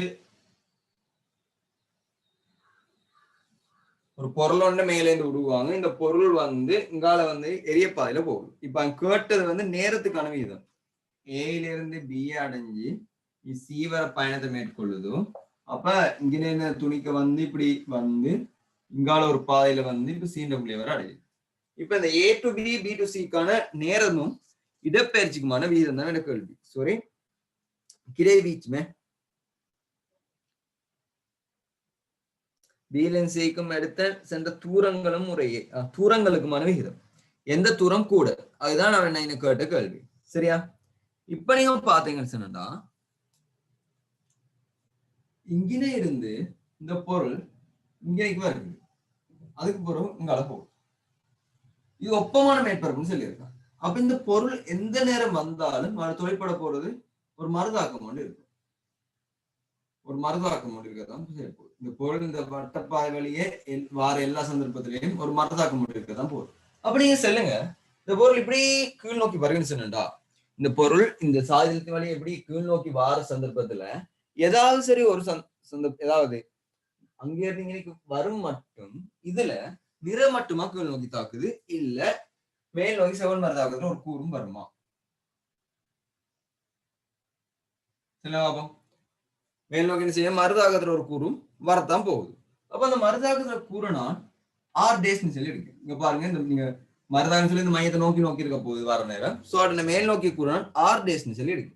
அப்ப இதுல தொழிற்படிய கீழ் நோக்கி விளைவு செய்யணும்னு சொல்லி பார்த்தேன்னா எம்ஜி மைனஸ் ஆர் டேஸ், இதுதான் எம்ஏக்கு சமம். அப்ப ஏண்டுக்கு சமன்டா ஜி மைனஸ் ஆர் டேசிங் இல்ல. அப்ப இதை தாக்கு இந்த ஆர்முடல் ஏ வந்து 24 ஜியோட குறைஞ்ச ஒரு பெருமானம். ஏன்னு சொல்லுறது ஈர்வையிலான ஆர்முடல் ஜியோட குறைஞ்ச ஒரு பெருமானம். அப்ப இதுல நிலை குத்தியது இங்கே நிலை குத்தியது நான் பார்க்கிறேன். இந்த ஆர் தூரம் இதுவும் ஆர் தூரம். சரி, இந்த பொருள் இங்கே நீங்க வரவுள்ள இந்த நிலை குத்தியதை பார்க்கலாம். அப்ப நிலை குத்தா நான் கீழ் நோக்கி S7UT plus half AT square நான் யூஸ் பண்ணினா ஆரும் ஓயில இருந்து வருது. அசைஞ்ச தூரம் R half A into T square AB சொல்லி வரப்போகுது. அப்ப T square AB எதுக்கு சமம்டா 2R இங்கே A க்கு சமம்.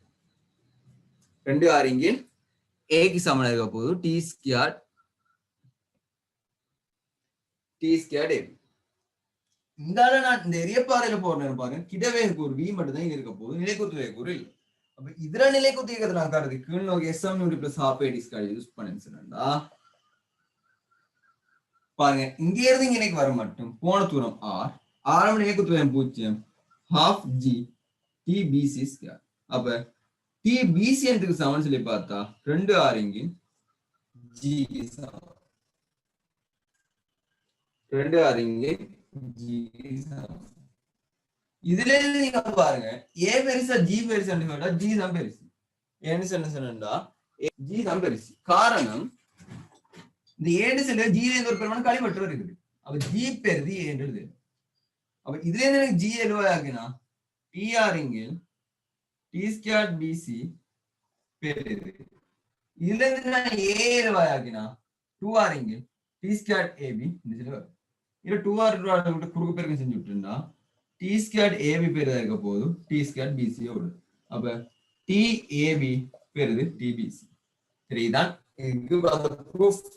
நான் உங்களுக்கு ஆரம்பத்தில் வந்து ப்ரூஃபை சொல்லி காட்டியிருக்கேன். சிலவங்களுக்கு நார்மலா யோசிச்சாலும் இங்க நீங்க வர்றது ஆர்முடல் குறவு, ஆர்முடல் குறைஞ்ச நேரம் கூடும். ஸோ இங்க நீங்க வர்றது நேரம் இங்க நீங்க எடுத்த நேரத்தோட கூடுதலா இருக்கும் சொல்லி நார்மலா முடிச்சிரு. அடுத்ததான் கேட்டது வந்து இடப்பெயர்ச்சி. சரியா, அப்ப அவன் கேட்கான் ஏல இருந்து பிக்கும் பில இருந்து சிக்கும் செல்வதற்கு எடுத்த தூரங்கள். அப்ப தூரம் என்ன சொல்லி கேட்கான். இங்க பாருங்க, ஏல இருந்து பிக்கு இங்க வந்துருக்கு. இது ஆர், இது ஆர். அப்ப அசைஞ்ச தூரம் இங்க இருந்து தூரம் வந்து எதா இருக்க போதும் நிலைக்குத்து ஆர் கிடை ஆர். அப்ப நிலைக்குத்து தூரம் சமன். அப்ப கிடை தூரத்தை பாத்தீங்கன்னு சொன்னா ஆர் தூரமா செஞ்சிருக்கு. ஆர் தூரமா செஞ்சு வீண் செல்வம் கிடை வேகத்தோட வரப்போகுது. அப்ப இது இங்கே உள்ள இங்கே இருந்த அழுத்த சக்தி போட் கிளியர் இல்லையா?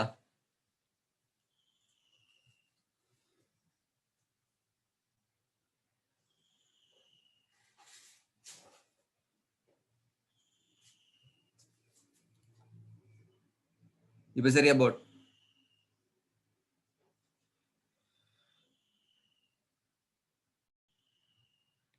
சரியா, இங்கே இருந்து இன்னைக்கு இருந்த அழுத்த சக்தி இங்க ஏகப்பாடு சக்தி சமன். சோ half mv square எதுக்கு சமன்டா mg into r க்கு சமன். இதுல இருந்து எனக்கு v காணல, அந்த கிடைவேகம் v எதுக்கு சமன்டா வர்க்கமூலம் 2gr ன்னு சொல்லி வரும். இந்த கிடைவேகம் v என்ன வரப்போது வர்க்கமூலம் 2gr. இப்ப எனக்கு இங்க வச்சு இந்த இடத்துல இருந்து இந்த இடத்துக்கு போன இந்த பரப்பு நேரம் வந்து tbc எதுக்கு சமன் சொன்னா வர்க்கமூலத்தை போட்டு 2r இங்க g ன்னு சொல்லி. எனக்கு இந்த கிடைவீச்சு r தெரியுமா? இந்த கிடைவீச்சு r தெரியாது. அந்த கிடைவீச்சு r காணும். கிடையானுக்கு என்ன சமன் யூஸ் பண்ணலாம்? S7UT. அப்ப கிடைவீச்சு r சமன் கிடையான வேகத்துக்கு வர்க்கமூலம் 2gr இன்டு எடுத்த நேரம் 2r இங்கே g. அப்ப வர்க்கமூலத்துக்கு பொதுவா வர்க்கமூலம் போட்டு எழுதுறேன் எனக்கு 2gr இன்டு 2r இங்கே g. சோ g g மட்டும் போடும் 2r மூலம் வர்க்கம்னு சொல்லி வரும். அப்ப நீங்க நேரம் 2r மட்டுமே போகுது. அப்ப எனக்கு இந்த கிடைவீச்சு எதுக்கு சமன் 2r க்கு சமன். கிடைவீச்சு 2r க்கு சமன், நிலைக்குத்து இது r க்கு சமன்டா.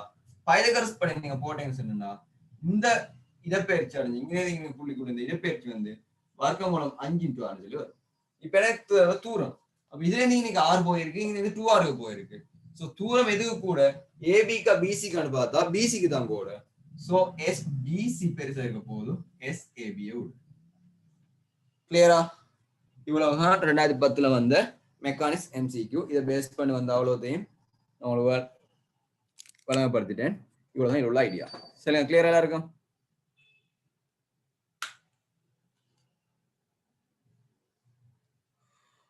பிராக்டிகலா பொறுத்த மட்டும் இப்ப தெரிஞ்ச திணிவு வந்திருக்காங்க. அந்த தெரிஞ்ச திணிவு என்ன 50 கிராம், 1 மீட்டர் கோல், ஒரு கத்தியோரம், ஒரு உகந்த மரக்குற்றி, இலை துண்டுகள். அப்போ உங்களுக்கு ஓகே ஓவராலா எல்லாம் தந்துட்டாங்க பரிசோதனை தேவையான. முதலாவது இப்பரிசோதனை முதல் படியாக நீர் கத்தியோரத்தின் மீது மீட்டர் அளவுகோலை சமநிலைப்படுத்துமாறு கேட்கப்பட்டுள்ளது. இப்படிமுறை நோக்கம் யாது? ஃபர்ஸ்ட் ஸ்டெப் நீங்க என்ன செய்வீங்கன்னு சொன்னா, இப்ப இதான் மேசன்டா, இந்த மேசையில என்ன செய்வீங்க, பாக்ஸை வச்சு கத்தியோரத்தை வைப்பீங்க. கத்தியோரத்தை வச்சு ஃபர்ஸ்ட் மீட்டர் கோலை சமநிலைப்படுத்துவீங்க. சரி, ஃபர்ஸ்ட் மீட்டர் கோலை சீரான மீட்டர் கோலை சொன்னா சரி நடுப்புள்ளியில இருக்கும். ஒரு சீரட்ட மீட்டர் கோலை சொன்னா வேற ஒரு புள்ளியே இருக்க போகுது. அப்ப இதை நீங்க என்ன செய்வீங்க, சமப்படுத்துவீங்க. இந்த சமப்படுத்துற நோக்கம் என்ன சொல்லி கேட்கும். அப்புறம் பிராக்டிக்கல்ல வந்து ஒவ்வொரு ஸ்டெப் நீங்க செய்யறது வந்து காரணத்தோட எதுக்குன்னு சொல்லி ஒரு காரணத்தோட தான் இருக்க போகுது. அப்ப அந்த காரணம் என்ன சொல்லி தான் கேள்வியில இருக்குது. அப்ப காரணம் என்னன்னு சொல்லி பாத்தீங்கன்னு சொன்னா, ஒவ்வொன்றும் இப்ப சீரற்ற மீட்டர் கோளா இருந்துச்சுன்னா திணிவு மயம் நடுவுல இருக்குன்னு சொல்லி தெரியலுமா, செல்லையலாம். அப்ப சீரான மீட்டர் கோள் சொன்னா நடுவுல இருக்குன்னு சொல்லி செல்லையலாம். அப்ப நமக்கு எந்த தார மீட்டர் கோள் சீரற்ற லெப்ல இருக்குன்னு சொல்லி நமக்கு பார்க்கலாம். அப்ப அதால மீட்டர் கோள திணிவு மையத்தை இனங்கண்டு மீட்டர் கோள நிற பரிசோதனை தாக்காம இருக்கிறதுக்கு அப்படின்னா மீட்டர் கோள திணிவை தாக்கம் சேர்ந்த புள்ளியை இனம் கண்டுட்டு அப்ப வச்சுட்டோம்னா அந்த புள்ளி திணிவு தாக்க போகுது. சமநிலை நிற்குண்டா இந்த சமநிலை படுத்திட்டோம்னு சொன்னா இந்த புள்ளியில தான் என்ன செய்ய போகுது, நிற திணிவு தாக்க போகுதும். அப்ப திணிவு மையத்தை இனங்கண்டு மீட்டர் கோள நிற பரிசோதனையில எல்லா எந்த சந்தர்ப்பத்துக்கும் செல்வாக்கு செலுத்தத்தை தவிர்க்கிறதுக்கு தான் நாம என்ன செய்யும், இந்த ஸ்டெப் செய்யும். அப்ப அதை பேஸ் பண்ணி நீங்க ஆன்சர் எழுதினீங்கன்னு சொன்னா சரி. சரி, இப்ப சில ஸ்கீம்ல வந்து உடச்சு கொடுத்துருப்பான் மீட்டர் கோளை இருமதி இனம் காணுவதற்கு அல்லது மீட்டர் கோளின் திணிவு பரிசோதனை முற்றிலும் செல்வாக்கு செலுத்தாமல் இருப்பதற்குன்னு சரி, அது ஓகே. ஆனா தெளிவா நாம கொடுத்த ஆன்சர் என்ன, இனம் காணுவோம். இனம் காண போறோம் அப்படி நிற செல்வாக்கு செலுத்தாம இருக்கு. தெளிவா எழுதுங்க, மீட்டர் கோளின் ஈரமயத்தை இனங்கண்டு மீட்டர் கோள் நீரை பரிசோதனை முற்றிலும் செல்வாக்கு செலுத்துவதை இழிவாக்க. சரியா? அடுத்தது, நீர் ஒரு வாசிப்பை எடுப்பதற்கு சற்று முன்னும் சமநிலைப்படுத்தப்பட்ட நிலைமைக்கு ஒழுங்குபடுத்திய பரிசோதனை ஒழுங்கமைப்பின் ஒரு வரைபடத்தை கீழே காட்டப்பட்டுள்ள மேசையின் மீது வரை. சமநிலைப்படுத்தப்பட்ட புள்ளியின் அழகப்படும் L1 L2 பெரிய சமநிலைப்படுத்தப்பட்ட நீளத்தை L1 என எடுக்க எனும் சமநிலைப்படுத்தப்பட்ட நீளம் சரியாக வரைபடத்தில் குறிக்க உருப்படிகளை பெயரிடுக. உருப்படிகளை பெயரிடட்டுமா, இதுகளை குறிக்கட்டுமா? அப்ப நான் என்ன செய்யண்டா, உங்கால என்ன தெரியாத திணிவு எடுக்க, உங்கால என்ன செய்ய தெரிந்த திணிவு அந்த படி எடுக்க, இலையால குறிச்சிட்டேன், கத்தியோரம் எல்லாம் வச்சுட்டேன்.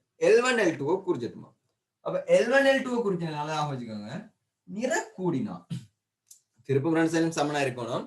சோ நிற கூடுதலா இருக்கிறதுக்கு தூரம் எப்படி இருக்கும், சிறுசா இருக்கும். கூடின தூரத்தை பெரிய தூரத்தை L1 சொல்லி எடுக்கணும். அப்ப நிற குறைஞ்சதுக்கு தான் L1 சொல்லி எடுக்கலாம். இது வந்து உங்களுக்கு தெரியும் 50 கிராம் உடைய ஒரு படி. அப்ப 50 கிராம் உடைய ஒரு படியா இருக்குதுன்னு சொன்னா இது உங்களோட அரியாத்தினிவு வந்து 60 கிராம் வரிசையில இருக்கு. அப்ப இதை உடைய நிறக்கூட, சோ இதுக்குதான் குறைஞ்ச தூரம் L2 வரப்போகுது, இதுக்கு கூட தூரம் L1 வரப்போகுது. இங்காலயங்களையும் திருப்பதை சாம்படுத்தணும். சோ பெரிய நிறைக்கு வந்து குறைஞ்ச சின்ன தூரமும் சின்ன நிறைக்கு வந்து கூடின தூரமும் வரும். அப்ப அந்த நிபந்தனை கேட்பேன். அது என்ன செஞ்சீங்கன்னா செல்லட்டுமா, இது மரக்கூற்றி, பாருங்க, இது மரக்கூற்றி, இது கத்தியோரம், இது இலைத்துண்டு, இதுவும் இலைத்துண்டு, இது அரியாத்தினிவு, இது அறிந்த திணிவு 50 கிராம் நிறைப்படி. அதுக்கு பிறகும் தொகை சமநிலைப்படுத்தப்பட்டிருக்கும் போது L2க்கான ஒரு Kovai M, capital M, small m, capital M, L1 ஆகிய சார்பில் பெறுக. சரியா? ஸ்மால் m செல்வதவன் அறிந்த திணிவும் MG, கேபிட்டல் M செல்வது அறியாத திணிவும் MG. அப்ப L1 L2க்கான தீர்வு. அப்ப நான் இந்த ஓண்ட புள்ளி வட்டிய திருப்பம் எடுக்கேன். சமநிலைக்கு வலப்பக்க திருப்பம் இடப்பக்க திருப்பம் சமனா இருக்கணும். அப்ப எங்கால வந்து வரப்போகுது mg into L2 ஈக்குவல் ஆக போகுது mg into L1. சோ இதுல இருந்து கேட்ட எதுக்கான கோவன் சொல்லி பாருங்க, L2 ஒரு கோவை. L2 ஒரு கோவன் சொன்னா நல்லா ஞாபகம் வச்சுக்கணும். நீங்க அந்த கோவையை இலோய மாற்று செஞ்சு கொடுக்கணும், இல்லைன்னா மார்க்ஸ் இல்லை. அப்ப ஜிஜி மட்டுப்படும். L2 இங்காலா ஸ்மால் m L1 இன்னோவ கேபிட்டல் M சொல்லி வரும். இலோய மாற்று செஞ்சு கொடுத்தா மட்டும்தான் புள்ளி, இல்லைன்னு சொன்னா புள்ளி வழங்கப்பட மாட்டாது. அடுத்தது, நீர் பரிசோதனை வரைவை வரைய வேண்டியுள்ளதாக கொள்வோம். நீர் ஒவ்வொரு தடவையும் L1 L2 ஆகியவற்றின் வெவ்வேறு வாசிப்பு சோடுகளை எடுக்குமாறு மீட்டர் அளவுகளின் எத்தானத்தை கத்தியோரத்தின் மீது வைப்பு. சரி, அப்ப ஒவ்வொரு டைமும் நீங்க L1 L2 அளக்க நேரம் மீட்டர் கோல்டு எந்த தானத்தை கத்தியோரத்தின் மீது வைப்பீங்க. அப்ப இதுக்கு நிறைய வேர்ட் யூஸ் பண்ணல. ஆரம்பத்தில் சமநிலைப்படுத்தப்பட்ட புள்ளி ரெண்டுத்தினுமே கேபிட்டல் எம் எப்படி நீங்க எடுக்கு அவன் தரவுல கேள்வி தாரான் ஒன்று ஸ்மால் எம் தாரான் அடுத்த கேபிட்டல் எம் சொல்லி தாரான் அப்ப அப்படி எடுக்கல ரெண்டும் சமத்தினிமா இருக்காது சரியா அப்ப அவன் பாருங்க நீங்க செல்லுகான் நீங்க இந்த மீட்டர் கோல்ல எந்த தானே சமநிலைப்படுத்துவீங்கன்னு சொல்லி ஆரம்பத்தானது தான் நீங்க சமநிலைப்படுத்துவீங்க நல்லா ஞாபகம் வச்சுக்கோங்க நீங்க ஏற்கனவே கண்ட அந்த இருவை மைய புள்ளி அப்படி இல்லை ஆரம்பத்தில் சமநிலைப்படுத்த புட்ட புள்ளி அதை மார்க் பண்ணி வச்சுக்குவீங்க கடைசி வரைக்கும் மாத்த மாட்டேங்க அதை சமநிலைப்படுத்தி தான் வாசிப்படுத்திட்டு போவீங்க சரியா சோ அதுதான் நல்ல கேட்கும் அடுத்து கிராஃப் தார நேரம் எது எக்ஸ் அச்சில் இருக்கு அது y அச்சில் இருக்குன்னு சொல்லி பார்க்கணும் இப்ப L2 y அச்சுக்கும் L1 x அச்சுக்கும் தான் அப்ப இதைத்தான் கிராஃப் பண்ணியிருக்கான் அப்ப இதை நான் கிராஃப் பண்ணிருச்சுன்னா பாருங்க L2 சமன் capital M over small m into L1 அப்ப எனக்கு கிராஃப் என்ன வரப்போகுது y சமன் kx சொல்லி வரும் k சொல்லி படிக்கிறேன் நான் ஏன் m போட ஏற்கனவே m செல்வாக செலுத்திருக்கு ஸோ அதனால m குறிச்ச இல்ல வேற ஒரு தெரியாக்கனே k குறிச்சு k சொல்லி இந்த வரைபட படுத்துரு அப்ப y சமன் kx வரைபட போதும் ஸோ இதுல நான் என்ன செய்யேன் இப்ப இதுக்குள்ள போ L1 L2 ஆகிய சிறிய பெருமானங்களுக்கு வாசிப்புகளை எடுக்க வேண்டும் என நீர் கேட்கப்பட்டுள்ளீர் இதற்கு காரணம் யாது இப்பரிசோதனையில் L1 L2 ஆகியவற்றின் சிறிய பெருமானங்களுக்கான வாசிப்புகளை எடுக்க வேண்டாம் என நீர் கேட்கப்பட்டுள்ளீர் இதுக்கான காரணம் L1 L2 சின்ன பெருமானங்களுக்கு நீங்க வாசிப்பு எடுக்க வானாம்னு சொல்லி கேட்கப்படுவீங்களா இதுக்கான காரணம் என்ன சில ரீசன் நல்லா பாருங்க சின்ன பெருமானம் அளவீட்டு பருமன் குறைய போகுது அப்ப அளவீட்டு பருமன் குறைஞ்ச என்ன செய்யணும்னா சதவீத வலு அல்லது பின்னவலு என்ன செய்யும் கூடும் இந்த சதவீத வலு பின்னவலுன்னு சொல்லுறது சதவீத வலு பத்தி பேசணும்னு சொன்னா அளவீட்டு பருமன் மேல இழிவெண்ணிக்க தர 100%. இது சதவீத வலு இந்த அளவீட்டு பருமன் இழிவெண்ணிக்கன்னு சொல்லி இதுதான் என்ன பின்னவலு சரி அப்ப இந்த பின்னவலு அளவீட்டு பருமன் பின்னவலு இல்ல சதவீத வலுவை கூடுதலா இருக்கும் அப்ப உங்களோட நீங்க எந்த வாசிப்பு எடுத்தாலும் பின்னவலுவோ சதவீட்டு வலுவோ எப்படி இருக்கணும் 1% விட குறைவா இருக்கணும் மீட்டர் கோலை பொறுத்த வரையில 10 சென்டிமீட்டரை விட கூடிய நீளங்களை நீங்க எடுக்கணும் ஏன் அப்பதான் அதை 1% குறைவான என்ன செய்யணும் சதவீத வலுவோ பேனே எழுதும் சரியா அப்ப அதை கொடுத்தீங்கன்னா சரி அடுத்தது பாறை துண்டின் எம்ஐ தரப்பட்டுள்ள வரைவிலிருந்து மிகவும் பொருத்தமான புள்ளிகளை தேர்ந்தெடுப்பதன் மூலம் அவ்வரைவின் படுத்திறனை காண்க தேர்ந்தெடுக்கப்பட்ட இரு புள்ளிகளும் அம்புக்குறியை பயன்படுத்தி வரைவுமே தெளிவா குறித்தல் வேண்டும் அப்ப இதுல ரெண்டு கேள்வி இருக்கு ஒன்று குறிச்சு காட்டணும் நீங்க தெளிவா குறிச்சு காட்டணும் அடுத்தது அந்த ரெண்டு புள்ளிகளும் என்னன்னு சொல்லி பார்க்கணும் சரியா அப்ப நீங்க அதை இதெல்லாம் எக்ஸாம் ஹால்ல வர பேப்பர்லாம் எனக்கு தெளிவா பார்க்கலும் சரி அந்த அசிஸ்டன்ட் பேப்பர்ஸ்ல விட பெஸ்ட் அதுல நீங்க எடுக்க அந்த புள்ளி ரெண்டு எப்படி இருக்கும் சொல்லி இந்த பாக்ஸ் அவங்களுக்கு தருவாங்க தானே எப்படி இப்ப பாக்ஸா இருக்கு தானே இந்த பாக்ஸ்ல இந்த இதை வெட்டிட்டு போற மாதிரி இருக்கணும் சரியா இந்த நடுவுல வெட்டிட்டு போற மாதிரி இருக்கணும் இப்படி உள்ள புள்ளியா இருக்கும் தரவு புள்ளிகளை எடுத்துட போறேன் இந்த காலம் கிட்ட உள்ள ரெண்டு புள்ளியும் எடுக்கப்படா அப்ப இதுல பொருத்தமானது என்னண்டா 16,13 இந்த இடத்துல வர 16,13 தூரத்துல ஒரு புள்ளி ஒன்று இருக்கு 39,31 இது ரெண்டு தான் இதுக்கு பொருத்தம் வேற ஒன்றும் பொருத்தம் சரி அந்த பாக்ஸ்ட மூளை வெட்டிட்டு போற மாதிரி இருக்கணும் அடுத்து தரவு புள்ளிகளை எடுக்கப்படா தூரம் உள்ள புள்ளிகளை எடுக்கணும் தரவு புள்ளிச்சுன்னா டொட் டொட் வச்சு தருவான் அந்த புள்ளிகளை எடுக்கப்படா அதுல இருக்கிறத தவிர்த்து கொள்ளணும் சரி அடுத்தது எம்ஐ கிலோகிராமில் காணுங்க சரி இது எஸ்ஐ விட்டு வந்திருக்கிறதால ஓகே உங்களோட படித்திறன் கே எதை தரப்போகுதுன்னு சொன்னா ஸ்மால் எம் ஓகே அப்படி எம் தரப்போகுது கேன்னு சில படித்திறன் YH ஆளுகுற வித்தியாசம் XH ஆளுகுற வித்தியாசம் அப்போ YH ஆளுகுற வித்தியாசம்னா 31 - 13 இதுல இங்க இருந்து கழிச்சேன் 39 - 16 இதான் படித்திறன் எந்த சமண்டா 50 கீழ் ஸ்மால் எம் இதை நீங்க சுருக்கினா வரவங்களோட எம் கிராம்ல வரும் ஆனா அவன் கேட்கான் கிலோகிராம்ல காணுங்கன்னு சொல்லி அப்ப நீங்க கிராம்ல காண போறீங்க கண்டு கிலோகிராமுக்கு மாத்தி கொடுக்கணும் சோ நீங்க கிராம்ல கண்டீங்கன்னு சொன்னா உங்களுக்கு என்ன செய்ய போதும் சரி அது முதல்ல படித்திறன் அவன் கேட்கான் போல சரியா இந்த கேள்வி படித்திறன் கேட்கான் சோ நீங்க அந்த படித்திறன் கே கண்டீங்கன்னு சொன்னா அது முந்தின உள்ள கேள்வி தசம் 7 சொல்லி வரும் ஸோ அதை கூட நீங்க அப்ளை பண்ணுங்க சொன்னா உங்களுக்கு கிலோகிராம்ல விட ஹர்ட் இருக்கான் அப்ப 64.1 கிராம் சொல்லி வரும் 64.1 கிராம் சொல்லி வரும் காரணம் இது 50 கிராம் அதாவது 50 பிரதித்தால சோ நீங்க கிலோகிராம் மாத்தி கொடுக்கணும் சரி கிலோகிராம் மாத்தி கொடுத்தீங்கன்னு சொன்னா சாரி கொஞ்சம் இருங்க. கிலோகிராம் மாத்தி கொடுத்தீங்கன்னா 6.4 ஒன்று தர 10,2 கிலோகிராம் இருக்கும். சரி 64.3 தர 10,3 வரும். ஸோ ஒரு டிஜிட்ல இருந்து கொடுக்குறது இதான் கொஞ்சம் முறை. ஸோ 6.4 ஒன்று தர 10,3 10,2 கிலோகிராம்ஸ் வரப்போகுது. கிலோகிராம்லாம் விட இருக்கணும். என்ன கிலோகிராம் கேட்டிருக்கதால. அடுத்த வாங்க. பாயத்துண்டை தவிர்த்து மேலே தரப்பட்ட மற்ற உருப்படிகளை மாத்திரம் பயன்படுத்தி மீட்டர் அளவுகோலத்தின் எம்நோட்டை காணுமாறு நீர் கேட்கப்பட்டுள்ளது. இந்நிலைமை மிக பயன்படுத்த ஒரு பரிசோதனை ஒழுங்கமைப்பை ஒரு உகந்த வரைபடத்தை கீழே தரப்பட்டுள்ள வெளியில் வரைக. மீட்டர் புயிர்ப்பு மையது ஜிஎன் தெளிவா போயிருக்கு. சரி இப்ப என்ன செய்யணும் சொன்னா, பாறை துண்டு உங்களுக்கு இல்ல, மத்ததெல்லாம் தந்திருக்கான். பாறை துண்டு இல்ல, மத்ததெல்லாம் தந்திருக்கான். இப்ப நீங்க மீட்டர் கோல்ட எது துணியணும், மேல துணியணும். அப்ப நீங்க என்ன செய்யுங்கண்டா, நல்லா பாருங்க, இதே செட்டப்ல இங்கால அந்த 50 கிலோகிராம் தொங்க விட்டுட்டீங்கன்னு சொன்னா,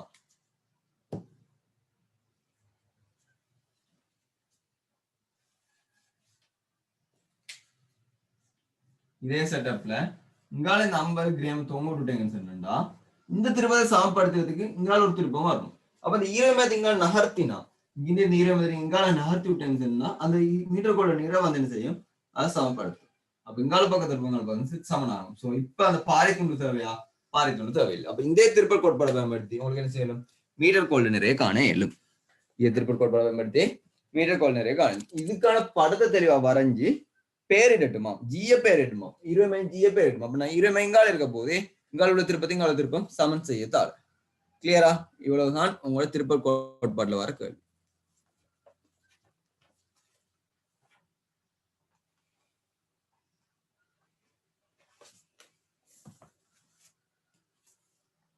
சரி ஒரு 2 மினிட்ஸ் டைம் தானே, கொஞ்சம் உங்களோட அப்டேட்ல போடுங்க இதுல. அப்புறம் நான் எஸ்ஏ தொடங்கியேன்.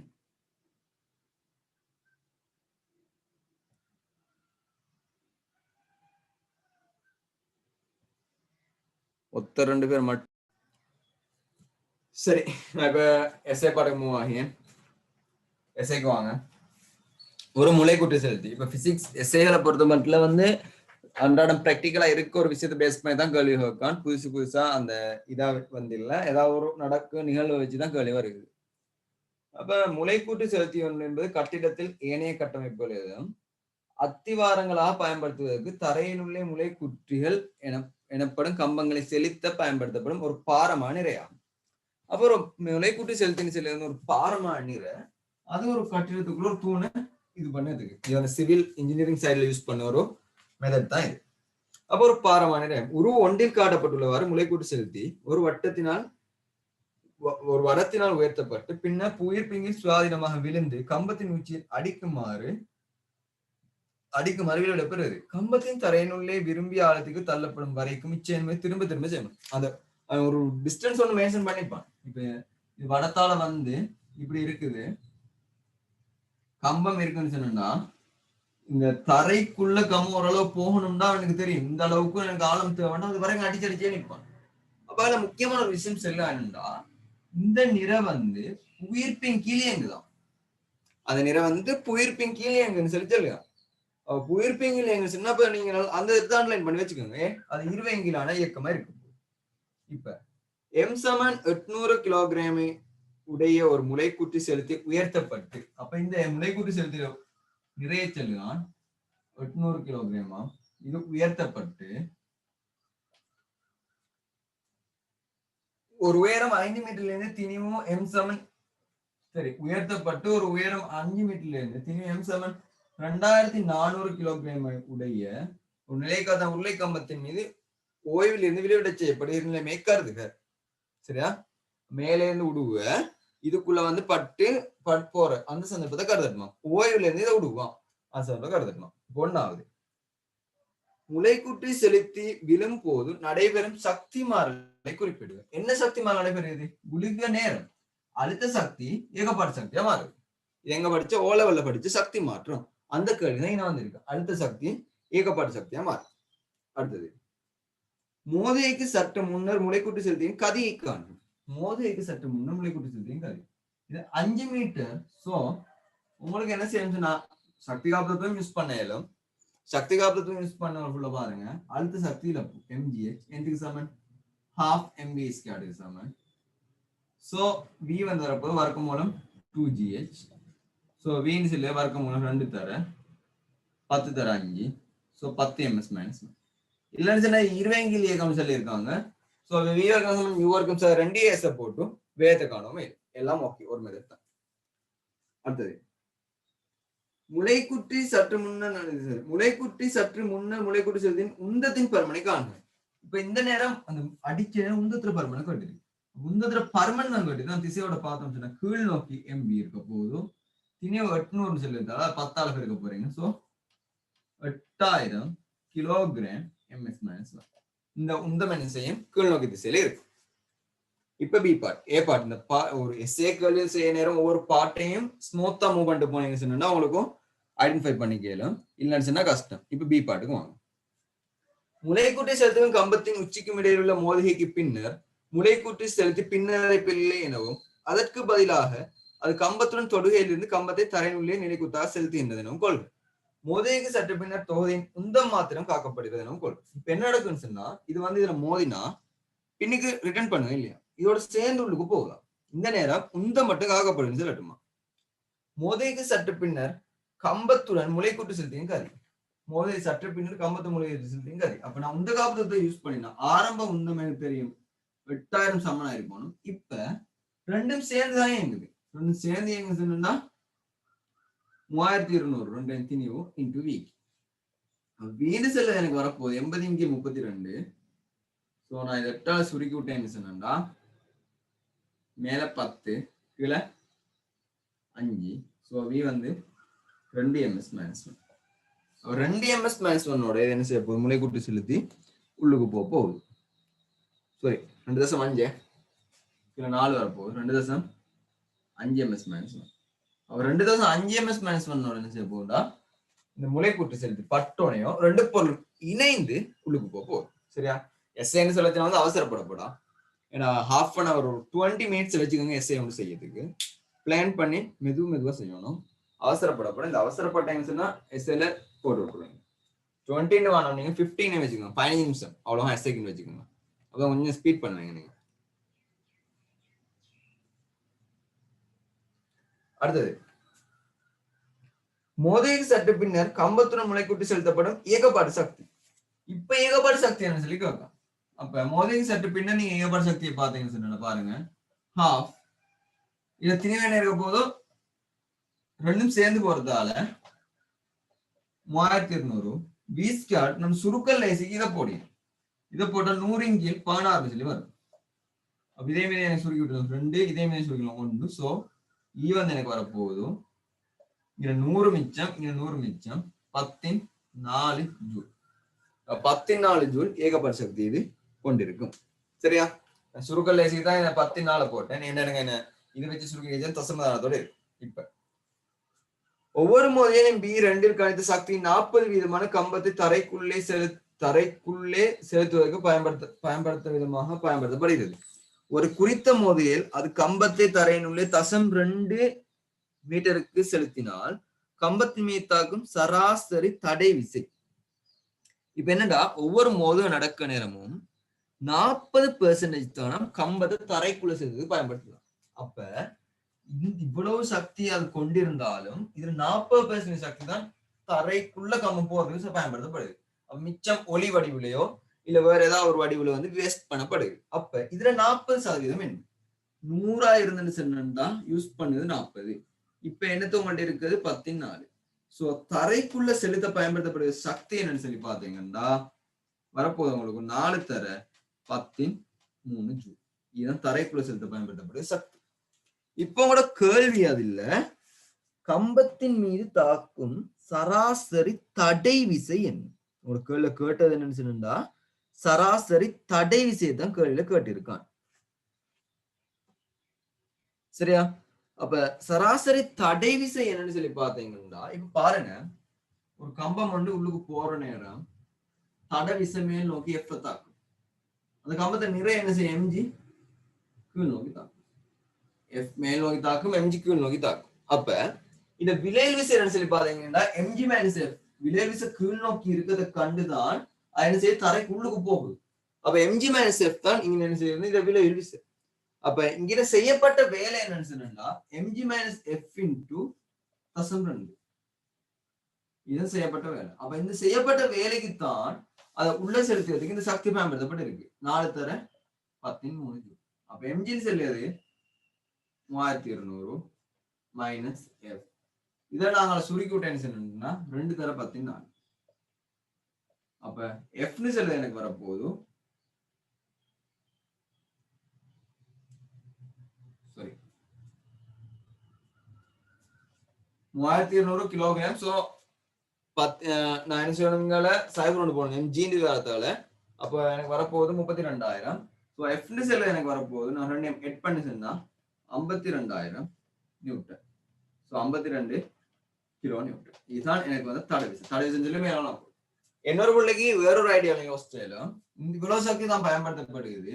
ஸோ அந்த சக்தி எனக்கு சமன்னு சொன்னா தடை விசைக்கு எதிராக செய்த வேலையும் இதுல அழுத்த சக்தி குறையும். ஏன்னா இந்த பாயிண்ட்ல இருந்து ஒரு டி தூரம் உங்களுக்கே போதும் அழுத்த சக்தி குறையும். சரியா? தடை விசைக்கு எதிராக செய்த வேலையும் சரி அழுத்த சக்தி குறைய வரப்போகுது. ஸோ நீங்க இங்கிருந்து இது அளக்க போறீங்கன்னு சொன்னா கீழ் நோக்கி அளக்கீங்க. ஸோ மைனஸ்ல வரும். ஏன்னா தூரம் மைனஸ்ல வரதால் இதுக்கும் சமன் சொல்லி ஒரு ஐடியாவும் பார்க்கலாம். சரியா? நீங்க சக்தி இழப்பேன் சொன்னா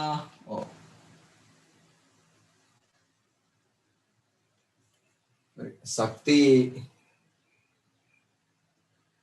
இழப்பு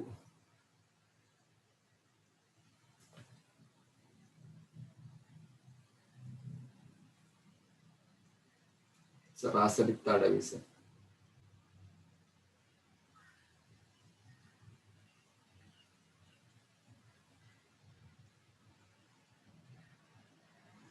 சக்தி இழப்பு.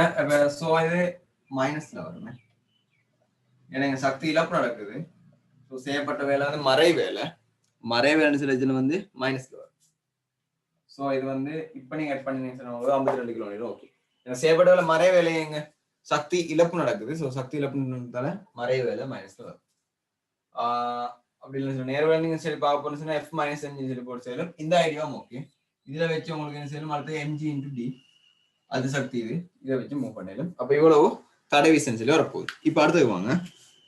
இப்ப உங்களோட ஏ பார்ட் சரி பி பார்ட் சரி இப்ப நீங்க சி பார்ட்டுக்கு வர போறீங்க. சி பார்ட்ல 10 மீட்டர் உயரம் 0.3 மீட்டர் ஆரையும் உள்ள ஒரு சீரான உருளை மர கம்பம் ஒரு 2 காட்டப்பட்டுள்ளவாறு ஒரு மணற்பாங்கான மண்ணினுள்ளே முழுமையாக தள்ளப்படும் ஒரு நிலைமையை கருது. ஒரு 2 காட்டப்பட்டுள்ள கம்பத்தை வைத்திருப்பதற்கு அது தாக்கும் உயர்ந்தபட்ச சுமை எஃப் ஆனது எஃப் சமன் AS FS plus AB FB minus W எழுதலாம். இப்ப 2016 வந்த மாதிரி தான் ஒரு கோவை ஒன்றாக அறிமுகப்படுத்தார். 2016 இந்த விஷயத்தை வந்தவன் ஸ்ட்ரக்சருக்கு அறிமுகப்படுத்தினான். 2016 இந்த விஷயத்தை அவன் ஸ்ட்ரக்சருக்கு அறிமுகப்படுத்தி ஸ்ட்ரக்சர் சும்மா புதுசு மாதிரி கேட்டான். இது வரைக்கும் இல்லாத ஒரு ஸ்ட்ரக்சர் மாதிரி. இப்ப இதுல எஸ்ஏல என்ன செய்ய மெக்கானிக்ஸ் ஒரு கோவை அறிமுகப்படுத்தார். அப்ப அந்த கோவை அறிமுகப்படுத்த நோக்கம் என்ன அது வந்து சிலபஸ்ல இல்ல.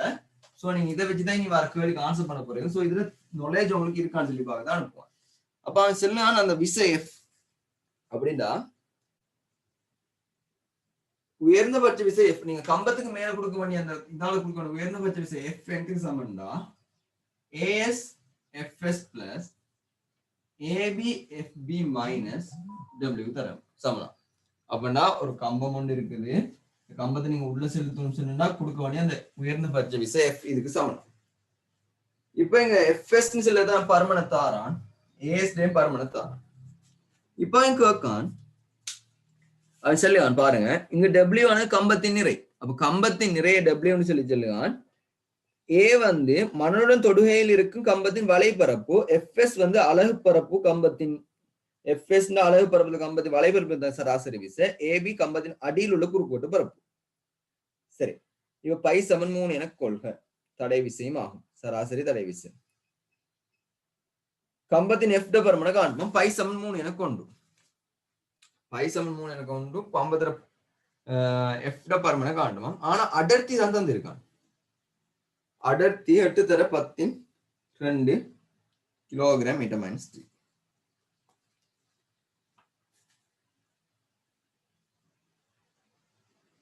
சரி இப்ப நீங்க கேள்வியை பொறுத்த மட்டும் உங்களுக்கு ஆரேன்னு செல்லுவை வந்து 0.36 10 மீட்டர் உயரம் சொல்லி தந்திருக்கான். இப்ப நான் இப்ப என்ன செய்யணும்னா ஏஎஸ்னு செல்லுவை வந்து அதுல போய் பாருங்க, அன்லைன் பண்ணி வைங்க. மண்ணுடன் தொடுவையில் இருக்கும் பரப்பு. அப்ப இந்த உருளை வடிவத்தில் இருக்கான் 2πRH. அந்த பரப்பு 2πRH fs பிளஸ் ஏபின்னு செல்லுவை வந்து அடிட பரப்பு. ஸோ πr வர்க்கம். ஸோ πr வர்க்கம் fb மைனஸ் இது எனக்கு தெரியா. So dv.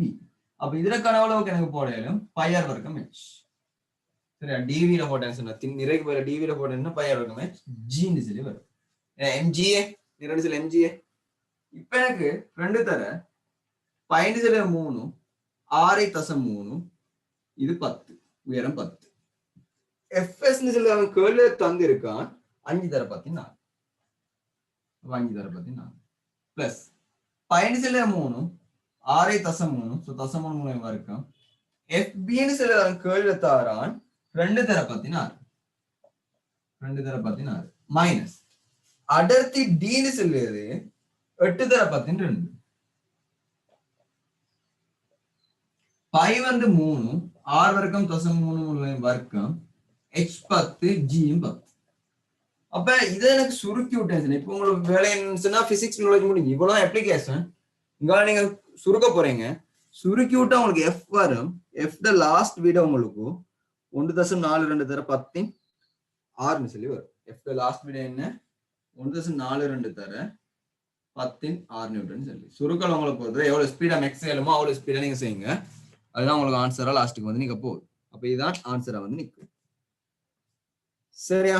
அடுத்த பாட்டை பாருங்க. நீங்க இப்ப டி பாட்டுக்கு மூவ் ஆகும். டி பாட்டை பார்த்தீங்கன்னு சொன்னா ஒவ்வொன்றும் மேலே சியில் பயன்படுத்தப்பட்ட கம்பத்தை ஒத்த ஆனால் மேலே சியில் பயன்படுத்த கம்பத்தின் ஆரையின் அரைவாசிக்கு சமனான ஆரையுடைய 4 கம்பங்களை கொண்ட தொகுதி ஒரு மண்பாங்க பிரதேசத்தில் முற்றாக தள்ளப்படுகிறது. இது மேலே பார்க்கும் போது தோன்றும் விதம் ஒரு மூலம் ஆடப்படும். இப்ப என்ன செய்யணும் சொன்னா 4 கம்பத்தை இப்படி தள்ளுவோம். 4 கம்பத்தை இந்த மாதிரி தள்ளுவோம். எப்படின்னா இதுல என்ன நடக்குன்னு சொன்னா 6 அரைவாசியாக இருக்குது. 6 அரைவாசி இதை விட 6 அரைவாசியா இருக்கு 4 கம்பத்தை. இதுல என்ன செய்யாங்கன்னு சொன்னா தள்ளுவாங்க. அது தோற்றப்பாட்டை ஒரு மூணுல காட்டப்படுதுதான். இப்போ உங்களோட கேள்வி என்ன சொன்னா மேலே சியில் காட்டப்பட்டுள்ள எஃப் ஆனது AS FS AB FB W 3 கூறுகளை உடையது. 4 கம்பளை கொண்ட தொகுதி ஒரு கட்டுமான பதிவு பயன்படுத்தப்படும் போது மேலே சியில் கருத நிலைமையுடன் ஒப்பிடும் போது 4 கம்பளையும் கொண்ட தொகுதி எஃப்பின் எந்த கூறு அண்ட் பெருமாள் அதிகரிப்பில் செல்வாக்கு செலுத்தும். இப்போ உங்களோட கேள்வி என்ன எஃப் எந்த கூறு அது பெருமாள் அதிகரிப்பதுல செல்வாக்கு செலுத்தும். அப்ப கூறுண்டு செலுத்தணும். இதுல எது இந்த பெருமான அதிகரிப்புக்கு செல்வாக்கு செலுத்தும் அப்படின்னா எஃப் அதிகரிப்புக்கு ரீசன் என்னன்னு சொல்லி கேட்கலாம். அப்ப எஃப் அதிகரிப்புக்கு ரீசன் என்ன? அப்ப இங்க நடக்குது என்ன ஆரை மட்டும்தான் வித்தியாசமா இருக்கு. அப்ப ஆரைன்னு செல்லும் இதுல பாருங்க ஆர் வர்க்கம், இதுலயும் பாருங்க ஆர் வர்க்கம், இதுல ஆர் ஆயிருக்குது. அப்ப இதுல அரவாசானா இந்த விசை வந்து இப்ப அந்த அடுத்த கேள்விக்கு நீங்க பாத்தீங்கன்னா இந்த விசை வந்து இந்த விசை நான் எஃப்எஸ் எடுத்தா இது அரவாசத்தமா இருக்கும். ஆனா இந்த விசை வந்து 4 மடங்கு ஏன்னா 6 வர்க்கமே 6 வர்க்கத்துக்கு 4 நேரம் போதும். அப்ப அந்த விசை வந்து 4ஆ மாற போது நிறையும் வந்து 4 மடங்கான குறைய போகுது. சரியா? அப்ப இவன் கேட்கான் எஃப் ஆனது சியில் காட்டப்பட்டுள்ள எஃப் ஆனது 3 கூறுகளை உடையது 4 கம்பளை கொண்ட தொகுதி கட்டுமான பயன்படுத்தும் போது எண்ணிலைமையும் கம்பளை தொகுதி. சரியா? இது ஒரு தூணு. இது வந்து எதுக்கு ஒரு தூணுக்கும் இந்த மாதிரி 4 தூண் இருக்கு. அப்ப 4 மடங்கு எஃப் தான் நீங்க கொடுக்க போற விசையா இருக்க போகுது. அப்ப 4 மடங்கு எஃப்னு சொன்னா இங்க பாருங்க 2fs plus fb minus w. அப்ப இதுல இங்க வர இந்த fbலயோ wல மாற்றம் உங்களுக்கு வரையில. இதுல வந்து fs சொன்னது asbs கூறுல மட்டும் மாற்றம் வந்திருக்கு, 2 மடங்கா இருக்கு. அப்ப இங்க கூடுதல் அந்த f விசைட இந்த விசைட அதிகரிப்பு காரணம் என்ன சொன்னா இதோட அதிகரிப்பு. அப்ப as fs சொல்ல கூறுதான் கூடுதலா செல்வாக்கு செலுத்தும். சரி வழங்கிச்சா? இதுதான் இதுக்கு காரணம். 4 தூண் இருக்கு. அப்ப 4 நீங்க பெருகி பார்க்கணும். ஒரு தூணுக்கான விசையை பார்த்தேன், 4 பெருகி 4 தூணுக்கான விசையை பார்த்தேன். அதுதான் கொடுக்க மொத்த விசையா இருக்கும். அடுத்து 4 கம்பங்களை கொண்ட தொகுதிக்கு எஃப்பின் பெருமானத்தை காணும். சரி 4 கம்பங்களையும் கொண்ட தொகுதிக்கு எஃப் பெருமானத்தை காணட்டுமா? சரியா? லேசா இப்ப என்ன செய்யணும் சொன்னீங்க அப்ளிகேஷன்ல அங்க போட்டு செய்யலும் இல்லைன்னு சொன்னா நார்மலா செய்யவும் மேலும் உங்களுக்கு நீங்க இப்ப என்ன செய்யணும் சொன்னா 4 கம்பைன் கொடுத்த வரைக்கும் 4f தானே 4f எதுக்கு சமன் அப்ப 4 கம்பைன் கொடுத்த வரைக்கும் f டேஷ் எடுத்தா 4f க்கு சமன் 4f னா 2fs plus fb minus w இது எனக்கு எழுதலாம் fs plus fb minus w இந்த fs minus fb ன்னு சொல்லி வந்து fs னா அடுத்தது இத fb னா அடுத்தது இத w ன்னு எடுத்தேனா இத அப்ப இது என்னத்துக்கு சமன்னு சொல்லி பாத்தீங்கன்னு சொன்னா இதுல இந்த விசைக்கு சமனா இருக்க போகுது இதுல இந்த 1.4 2 தர 16 சமன் அப்ப இந்த கோவைக்கு பதிலா எனக்கு என்ன போடலாம் 1.4 2 தர 16 fs மட்டும் நான் காணணும் அதே சமன்பாடு 2 தர பை 3 6 வந்து அரவாசமா இருக்கு சோ தசமூலங்கள் 2 into h 10 அங்க 5 தர 14 இது எதுக்கு இந்த ஒரு fs இந்த பெருமானத்துக்கு மட்டும் மிச்சம் இருக்கிறது இதுக்கு சமனா இருக்க போகுது 1.4 2 தர 14 சோ இது ரெண்டே நீங்க ஹெட் பண்ணி விட்டீங்கன்னு சொன்னா உங்களுக்கு என்ன செய்ய போகுது ஃபைனலா விட வரப்போகுது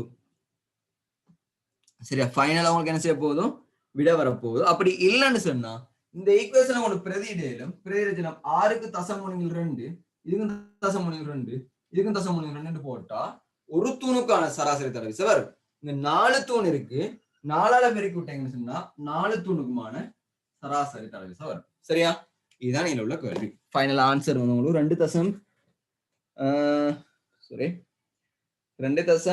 தர 16 சொல்லி வரும் சரியா இவ்வளவுதான் 2011 வந்த எஸ்ஏ டீல மேல உள்ள பார்ட் ஃபர்ஸ்ட் பார்ட் ஒரு ஆள் ரிப்பீட் பண்ண சொல்லிருக்கீங்க இப்ப 6 அரவாசம் பாருங்க இந்த விசை என்ன செய்ய போதும் ஏற்கனவே தாக்கினத்தை விட அரவாசம் ஆகும் இது 4 மடங்கால குறையும் இதுவும் 4 மடங்கால குறையும் ஏன்டா 6 வர்க்கமே 6 வர்க்கத்துக்கு 4 வரும் 6 வர்க்கத்துக்கு 4 வரும் 6 2 வரும் இது ஒரு தூணு இத மாதிரி எத்தனை தூண் இருக்கு 4 தூண் இருக்கு அப்ப இது 4 எல்லாம் பெருக்கி விடணும் பெருக்கினா பாருங்க 2fs இது fb minus w fb ன்னு அடுத்து ab fb தான் அப்ப இதுல மாற்றம் வர போற இல்ல சரியா நிறைய மாற்றம் வர போற இல்ல எதுல மாற்றம் வருது fs ன்ற கூறுல மாற்றம் வருது சோ அந்த 4 தூணுக்கான விசைட அதிகரிப்புல எது பங்களிப்பு செய்யுதுன்னு சொன்னா இந்த fs ன்ற கூறு தான் பங்களிப்பு செய்யுது fs நான் எடுத்தது எது asfs இந்த கோவையை தான் fs ன்னு எடுத்தேன் இந்த கோவையை தான் fb ன்னு எடுத்தேன் இந்த கோவையை தான் w ன்னு எடுத்தேன் அப்ப இதுதான் இது காரணம் சோ இந்த கூறு தான் இதாக செலுத்துது அப்ப காரணம் என்ன